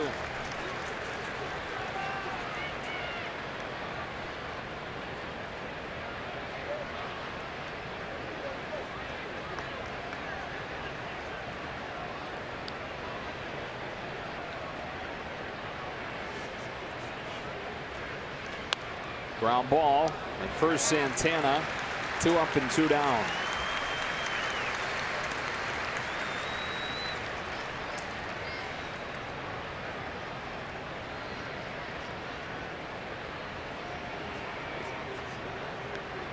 Chris Taylor came into the game as part of the double switch last inning. He's headed up there for his first at bat this afternoon. He can reach, top of the order would come up here in the 6-3 game in the 7th.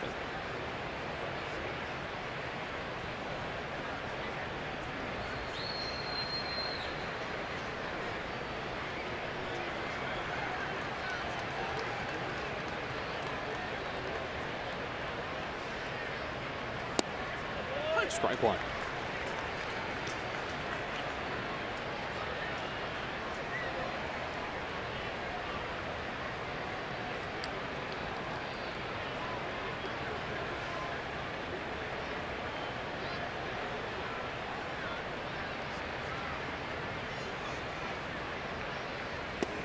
Quickly 0-2.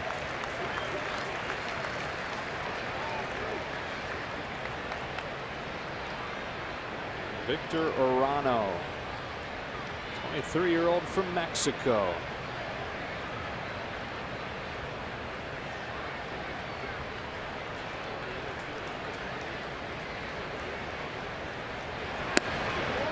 At one point was a Dodger farmhand.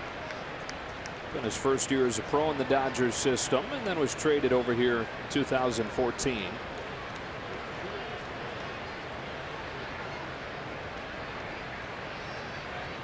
He lets the 1-2 fly, and Taylor takes it in the dirt. 2 balls, 2 strikes. Teams have engaged in a lot of deals in recent years. Chase Utley deal. A.J. Ellis was traded over here. Jimmy Rollins.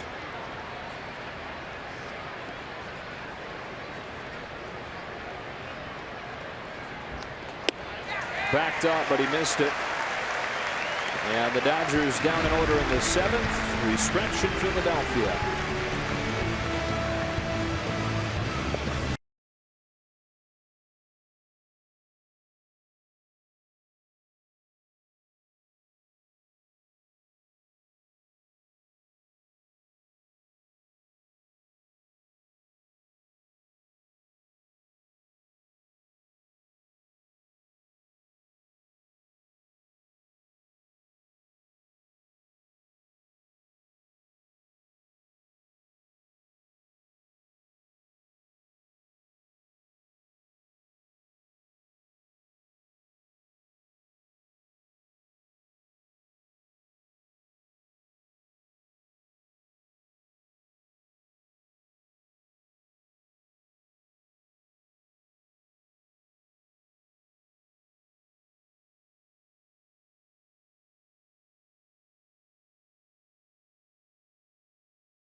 The song they're playing on the stadium is "Put a Smile on Your Face." I think it's Vitamin C.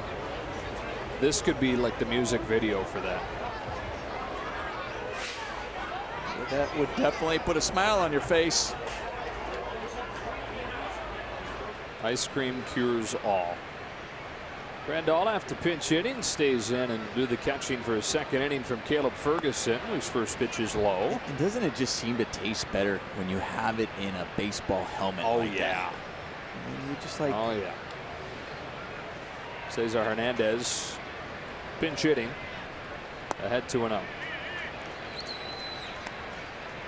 How about the like the frozen malt cups or the frozen lemonade on a hot day? Those are tasty, but just ice cream in a helmet. Yes. Shot foul. Still does it. You just get to keep the helmet. I know. And then you take it home and then you try to, and you line them up. You see how many you can have of your favorite team, and then if you can collect other teams, and like, yeah. Think of how much ice cream you had in order to get those. Remember the cereal box helmets? You would come, the small little yeah. ones coming in the cereal box. Yeah, I remember those. Smaller and lacking ice cream, so not as good as these yeah. ones. You're hoping they were in the cereal you liked. Got him on the outside corner. Ferguson's retired the first 4. She's got it figured out. Yeah. She has the soft serve, though. The swirl. It doesn't matter. Soft serve. It's an inferior ice cream. I mean, it is. We're splitting hairs. We're talking ice cream in a baseball helmet. It tastes good. It doesn't matter. I'm just saying, if you're ranking the ice creams, so that's a whole nother discussion. It is. That could take a while. 1 out here in the 7th. Top of the order, Andrew Knapp. Ball 1.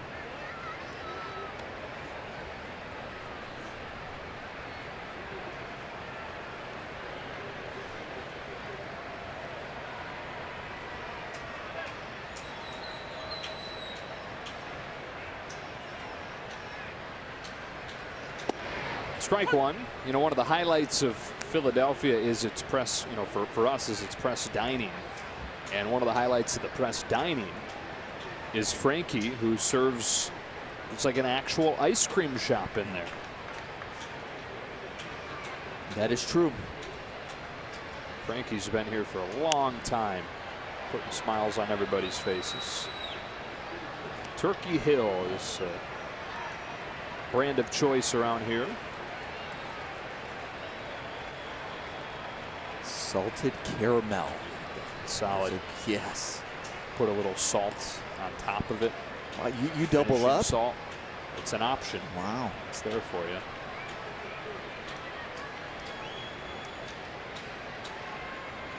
Ferguson kicks and deals 1-2.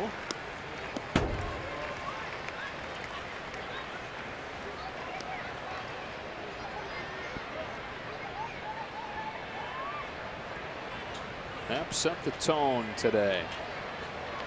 Oh, I think the little guy just got word that Chase's time in this ballpark is over. Anyways, Knapp set the tone with a 13-pitch at bat against Walker Buehler. Right after that, Rhys Hoskins homered and started the climb of that pitch count very quickly. Buehler was only able to make it through 4 1/3. Dodgers did a good job. That's trying to come back in that game. Well, they tied it. They ended up tying it there with the Dodgers taking the lead there. The Dodgers, Buehler was doing a good job settling in until that inning. Caleb Ferguson, 5 up, 5 down, 3 consecutive Ks. Really good pitch and movement on that one. Started off on the outer half and he just came across the plate to get that swing and a miss.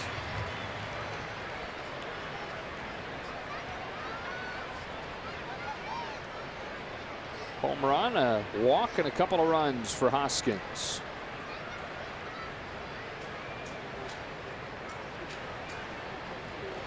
A curve falls out of the sky for a strike.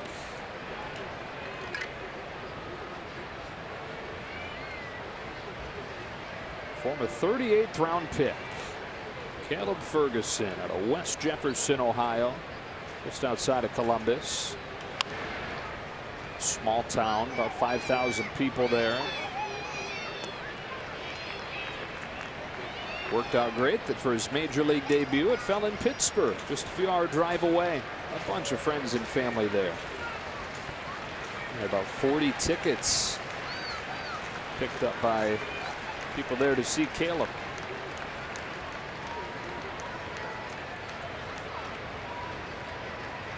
He's home with an 0-2. And he strikes out the side in the 7th. 6 up, 6 down, 4 consecutive Ks for Caleb Ferguson. Now the top of the order coming up in a 6-3 game in the 8th.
Christmas in July here in Philadelphia. Dodgers trying to spoil it for the Phillies. As we check into the studio for a preview of Access Sportsnet Dodgers, presented by your Southern California Ford dealers.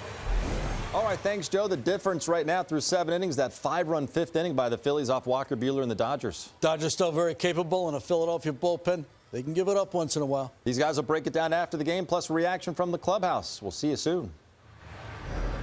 All right, guys. Yeah, Ned is right. Well, the bullpen was really good yesterday. On the season, they're just middle of the pack in the National League. And they were used heavily like the Dodger pen was. So this is the 2nd day in a row that Adam Morgan has to pitch. Pedro Baez getting ready for the Dodgers. Top of the order, Peterson, Machado, and Muncy.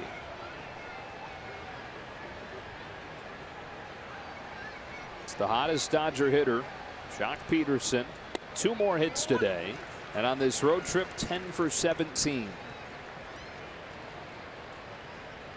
Morgan came into the game yesterday, and he was the 2nd home run, the Grandal. And he ended up turning around from the right side. Peterson lays a bunt down. Morgan off of the mound to get it and get Peterson.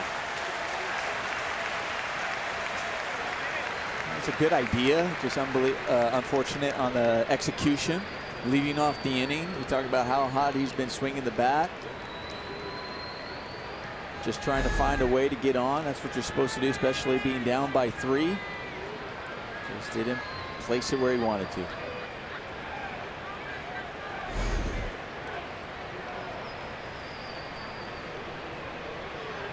So with the bases empty, it's Machado, and we mentioned it after his last strikeout. He came into this series with 5 strikeouts in the month of July total. He's got 5 strikeouts in these 3 games. It's part of his game that he's really refined this year. By far the lowest strikeout rate of his big league career. He takes ball 1 for Morgan.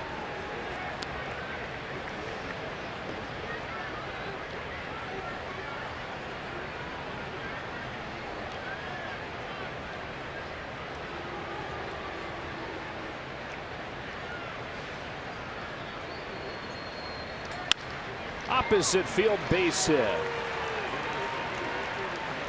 Machado thought about it, but trailing by 3, not worth the risk.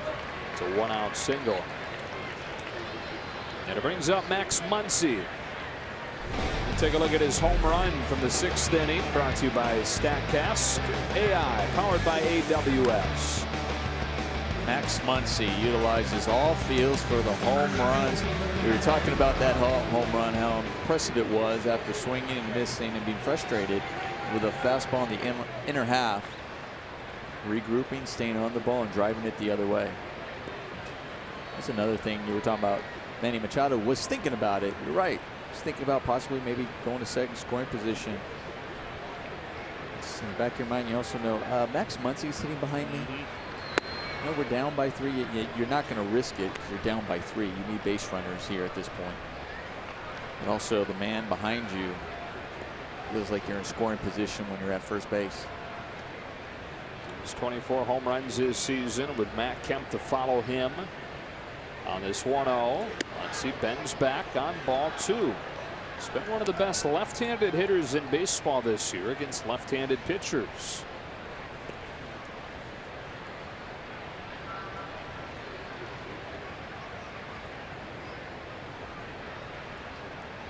Machado at first, 1 out, and on a 2-0, Muncy watches it break in there, strike 1.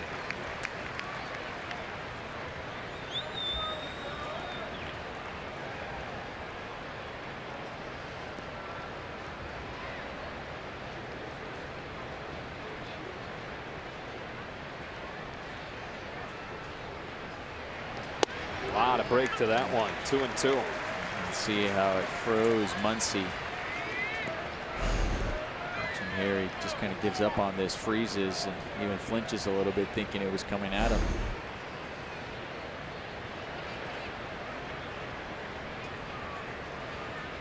Sometimes those help you, remind you to stay in on the ball.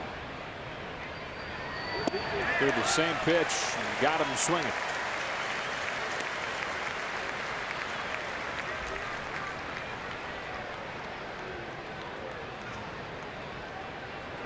The right-handed batting Kemp coming up. Gabe Kapler will call back down into the bullpen, and Sir Anthony Dominguez, who the Dodgers got to in the 9th inning on Monday night, comes on for Kemp.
Sir Anthony Dominguez, but hadn't given up a run in more than a month when he came in and saw the Dodgers on Monday night. Gave up 2 and suffered the loss. Yeah, the Dodgers did a good job starting off that inning with Alex Verdugo. We talked about him coming in his first at bat since being called back up. He worked a great walk to lead off the inning, and then Jock Peterson, we talked about how well he's been swinging the bat. He did a great job going the other way in a base hit, and it just seemed like they were able to lay off of him, and noticing that he was struggling catching the strike zone, and they managed to put some runs on the board against Dominguez. Now they're looking to continue that with Matt Kemp, who doesn't discriminate as far as lefty or righty. Pretty even numbers against the 2 sides. Takes ball 1 in the dirt. Machado didn't get a great read on that one, and so stays at first.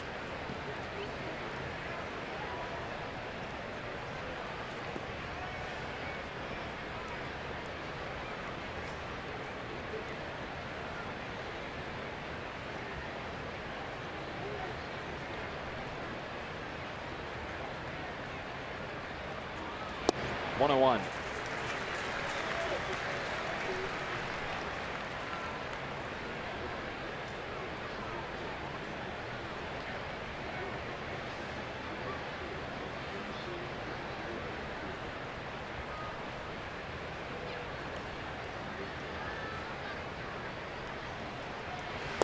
Kemp able to lay off. 2 balls, 1 strike. If he can reach, Alex Verdugo would come up representing the tying run. Remember, it was Verdugo had the walk against Dominguez to start that rally the other night. On a 2-1 pitch. Kemp fouls it back, strike 2.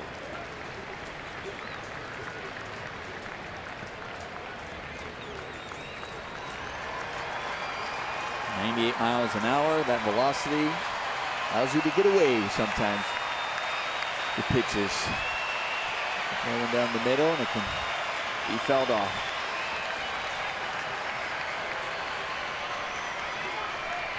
Good take from Kemp. This time Machado breaks for second, and he's in scoring position.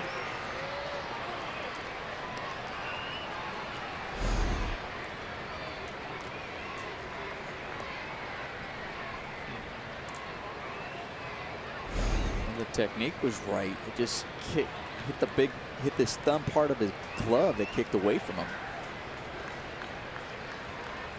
It's the second at bat in a row. Matt Kemp has worked a full count. He didn't like strike 3 called from Jake Arrieta the last time that he did it, and let home plate umpire Adam Hamari know it.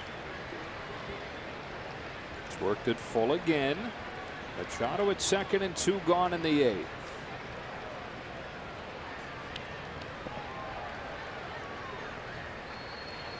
That's ball 4.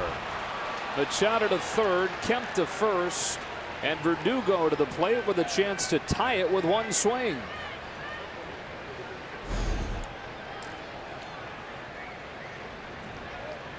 Well, it looks like Dominguez is having trouble once again. We talked about the other night having trouble finding the strike zone. A couple of wild pitches already. We talked about the key too against him is not worried about getting a big swing here. Yeah, you were talking about Verdugo. He can possibly tie it here, but he can't be thinking about getting a big swing against a guy who's throwing this hard. He can shorten up, and he'll supply enough power, especially the way the ball carries here. Just think about squaring it up. Foul, strike 1. 99.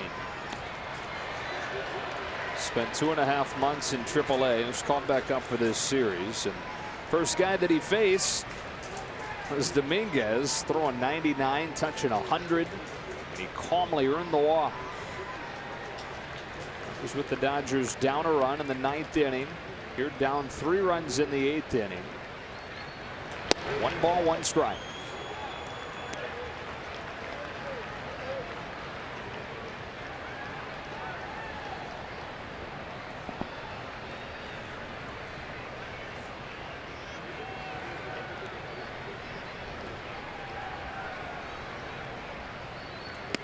Two and 1. On deck, Cody Bellinger.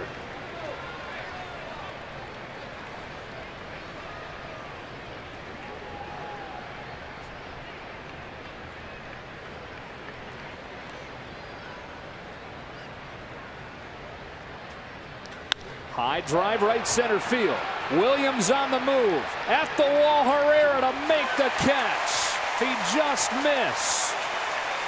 I mean, just missed. And it's still 6-3.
Game road trip to open the second half. All with the Atlanta Braves starting tomorrow night.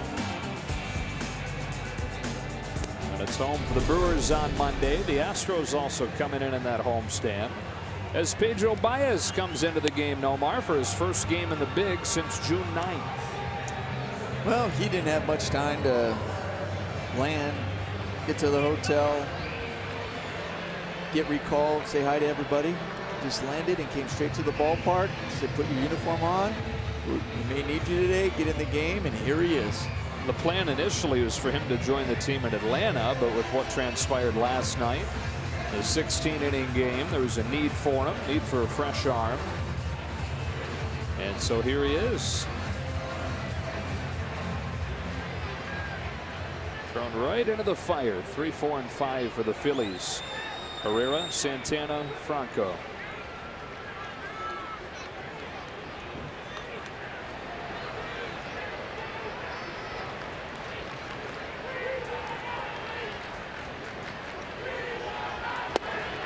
Strike one. Starts him with a slider. It's like once a game with Odubel. Big swing and the helmet flying off. Yeah. I think he does it on purpose so he can show off the hair. And I don't blame him. It's good hair. Surprised you didn't do that more. No, I usually put the first pitch in play, didn't have a chance. That's it. 0-2. Helmet can still pop off when you put it in play. That's a good point. Good. I could just kind of like act knock as if it off. knock it off. Yeah. I was in motion. Check out my hair.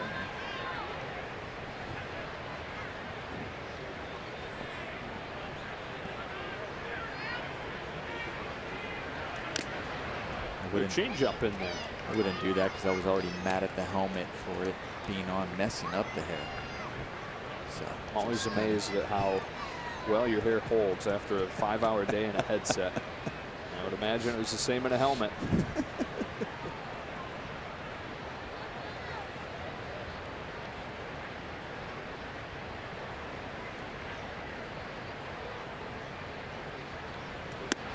One and two. Looking ahead to the 9th inning for the Dodgers. Pitcher's spot, Hernandez and Barnes. And for the Dodgers, you know, looking to Randall. possibly just get that just one that last inning. Yeah. Just to say, okay, because they were able to score 2 in the 9th in the first game. And also, you got to tip your hat. How about the job Caleb Ferguson had in the last 2 innings? Coming in, getting all 6 batters he faced, striking out 4, working quick innings, getting the team back in the dugout quickly to try to just plug away at this lead. And it's up to Pedro Baez to do the same thing here, trying to put away Herrera early. Fires 1-2 again. Herrera sends a slicing fly ball to center field, where Alex Verdugo camps under it for out number 1. It's a good start for Baez. And that brings up Santana. I said Barnes. It's pitcher's spot. Hernandez, Grandal. Grandal came in for Barnes a couple of innings ago.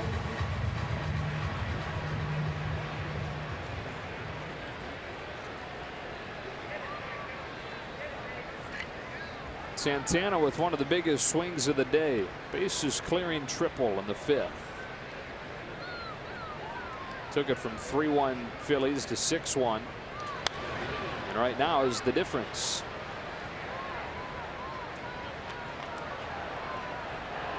Yesterday had his first multi-hit game of July. And he's followed that with another.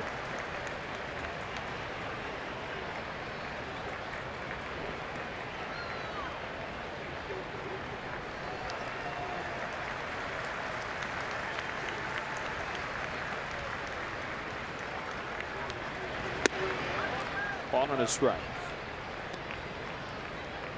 At 32 years old, he's rare. This is the youngest team in baseball.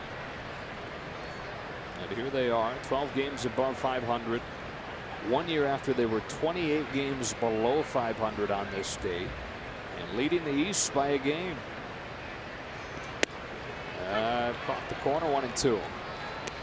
We're going to get a chance to see the 2 teams that are at the top of the division, and the Phillies and the Braves back to back. But what are your impressions of the Phillies after seeing them this week? Well, I'll tell you, you look at their numbers and you're saying, okay, what's jumping off the page that making to say, okay, they're in first place.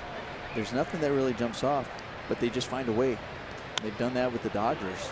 Comeback wins. Ones that jump off is the fact that they now have 30 come from behind wins.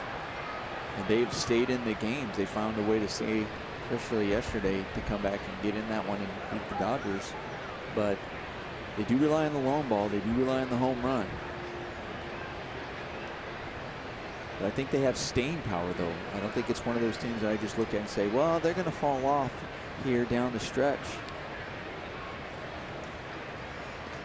Like he might have came away from Milwaukee thinking about the Brewers a little more so. Yeah, I think what they do is, you know, I think Milwaukee's looking to see, okay, what do they need to prove that kind of maybe almost jumpstart them and get them some momentum back, especially how they start off. These guys, they have young guys, live arms coming out of the bullpen. You know, they're able to work the counts. They get to opposing teams' bullpen. They do some of those things. They see more pitches per plate appearance than any team in baseball. A lot of walks, but a lot of strikeouts. 2 sides to that coin.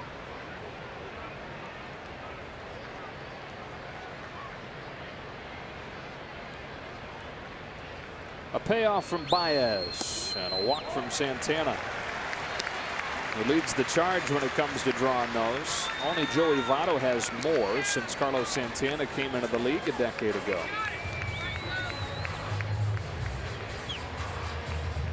One on, one out. Here's Maikel Franco.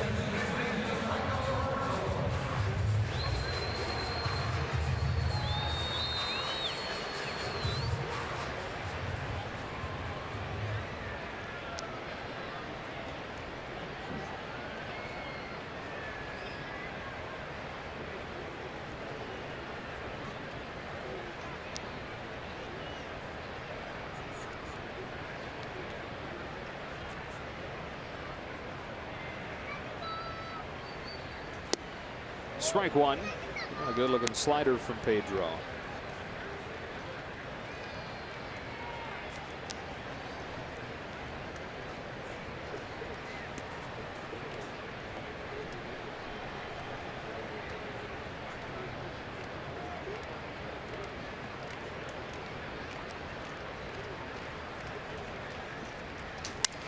Crackbat roller past the mound. At short, Chris Taylor to throw Franco out. 2 away. And one of the great things about Citizens Bank Park coming to games here is that man there behind the glass. It's the public address announcer, Dan Baker, who's been the PA announcer since 1972. And prior to the game, something unique here. It's a throwback to the olden days. He stands down by home plate and does all the lineup card introductions, wears a full suit. It's kind of a showman, you know, as he introduces the Philadelphia Phillies. He opens his hand up towards the Phillies dugout against the Dodgers. And he opens his other hand to the other dugout. Strike one on Nick Williams. Yeah, been doing it since '72. And there was some excitement in his voice when he was announcing Chase Utley.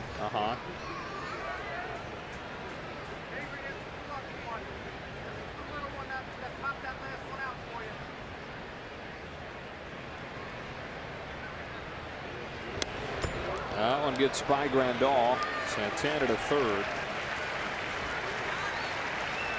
You won't hear another PA announcer say the United States of America with more gusto than Dan does when he's introducing the national anthem.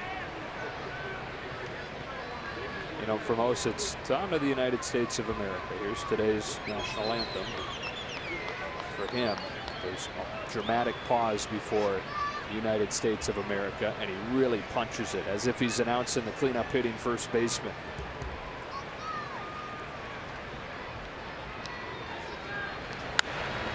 Williams with a fly ball down the line. That's sinking in for a big-time insurance run.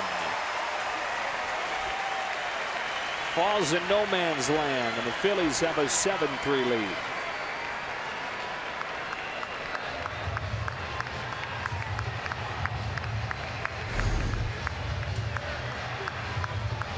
The infield playing, shortstop playing slight pull. That's tough for a third baseman to get to that because he's going straight behind him. Usually when you see balls in that area, that's where the shortstop usually comes over and catches that. But because you are playing the pull, it's too long of a run for Chris Taylor, and then he just places that between Jock and Machado.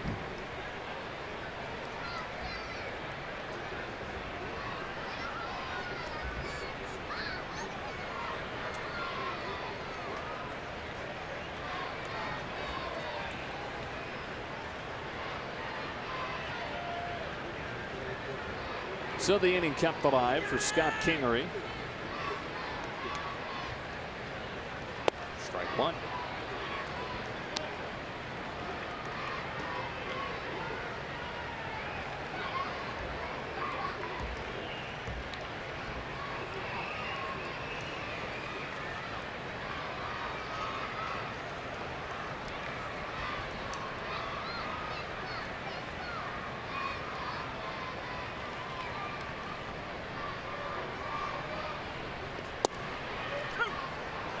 Quickly 0-2.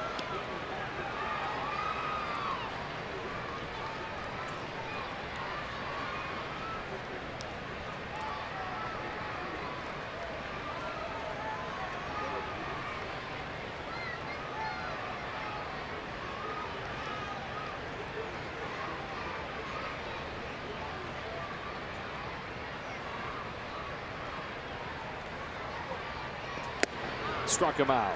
But the Phillies get one and lead at 7-3 as we roll along to the ninth.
Dodgers baseball on Sportsnet LA is brought to you by your SoCal Land Rover retailers.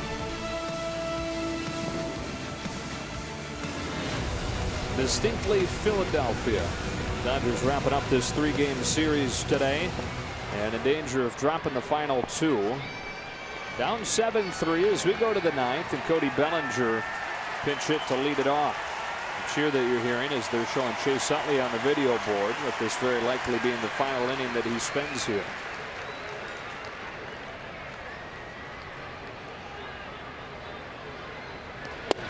Strike 1 from Dominguez.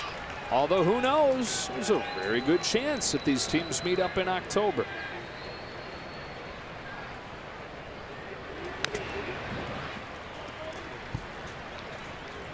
He asked that to Chase in his press conference here. He says that would be great, because that means we're playing in October. If the playoffs started today, these two teams would face off in the division series. Bellinger got a piece to stay alive. Cubs would be the 1 seed. The wild card game would be the Braves and the Brewers.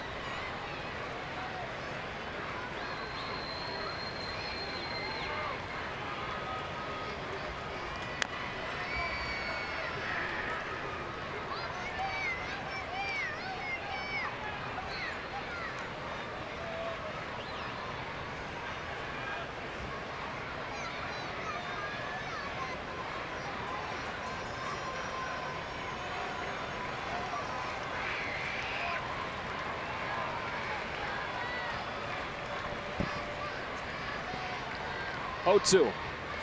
Got him. 99.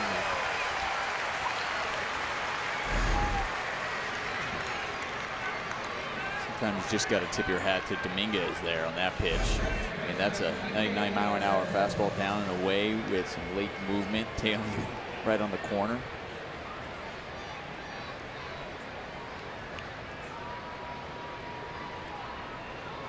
One gone, 9th inning. Kike Hernandez rounds the first pitch that he sees to Franco, and the Dodgers down to their final out.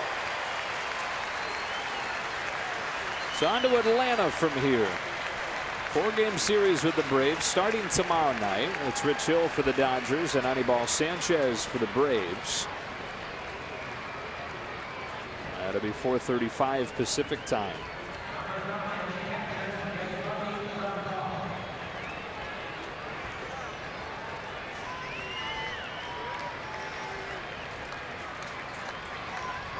Yasmani Grandal, ball 1.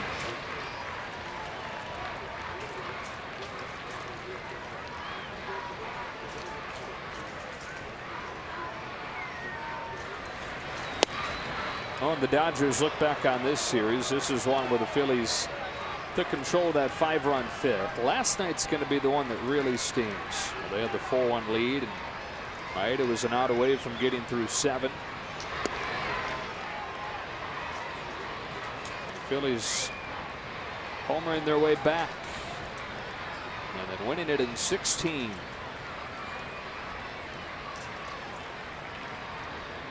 Four-pitch walk for Grandal.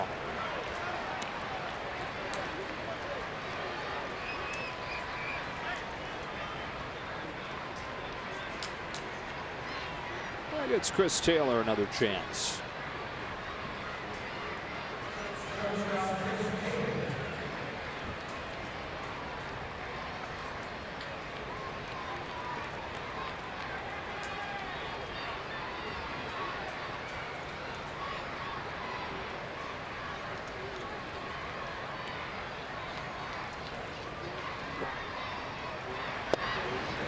One ball, no strikes.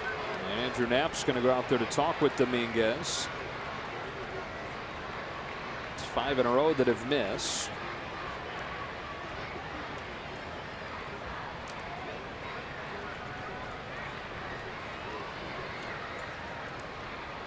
Still some work to do before there's any stirring down in that Phillies bullpen. And just one out to work with.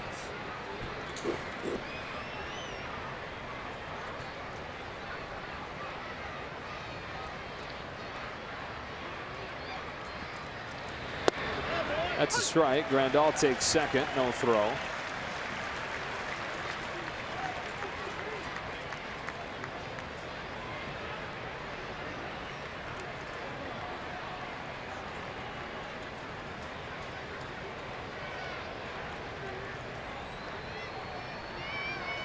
On a 1-1. That's high.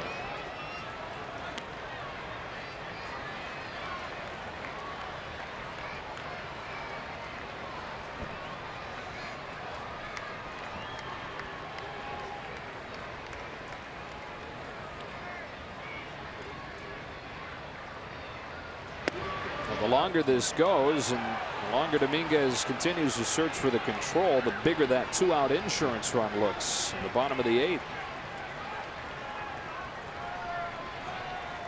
Well, there are two things. If the Dodgers unable to get at least one in the 8th and then giving up that run in the 8th. Full count. It's just the ability to possibly be down just 2 going into the 9th. So you know you're a walk and a drive away from tying it.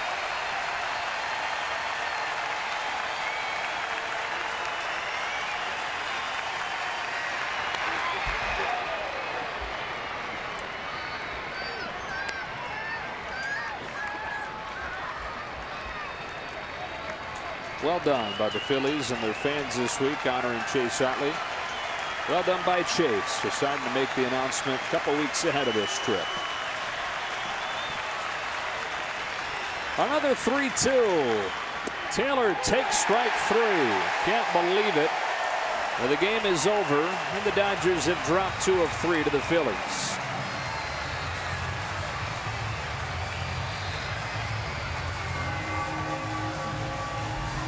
Taylor still arguing that call, especially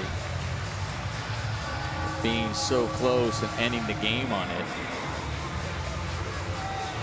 The Dodgers are going to battle all the way to the end. You understand the frustration, but still, there was still some unfortunately, that 5th inning got away from them. Phillies able to win this series.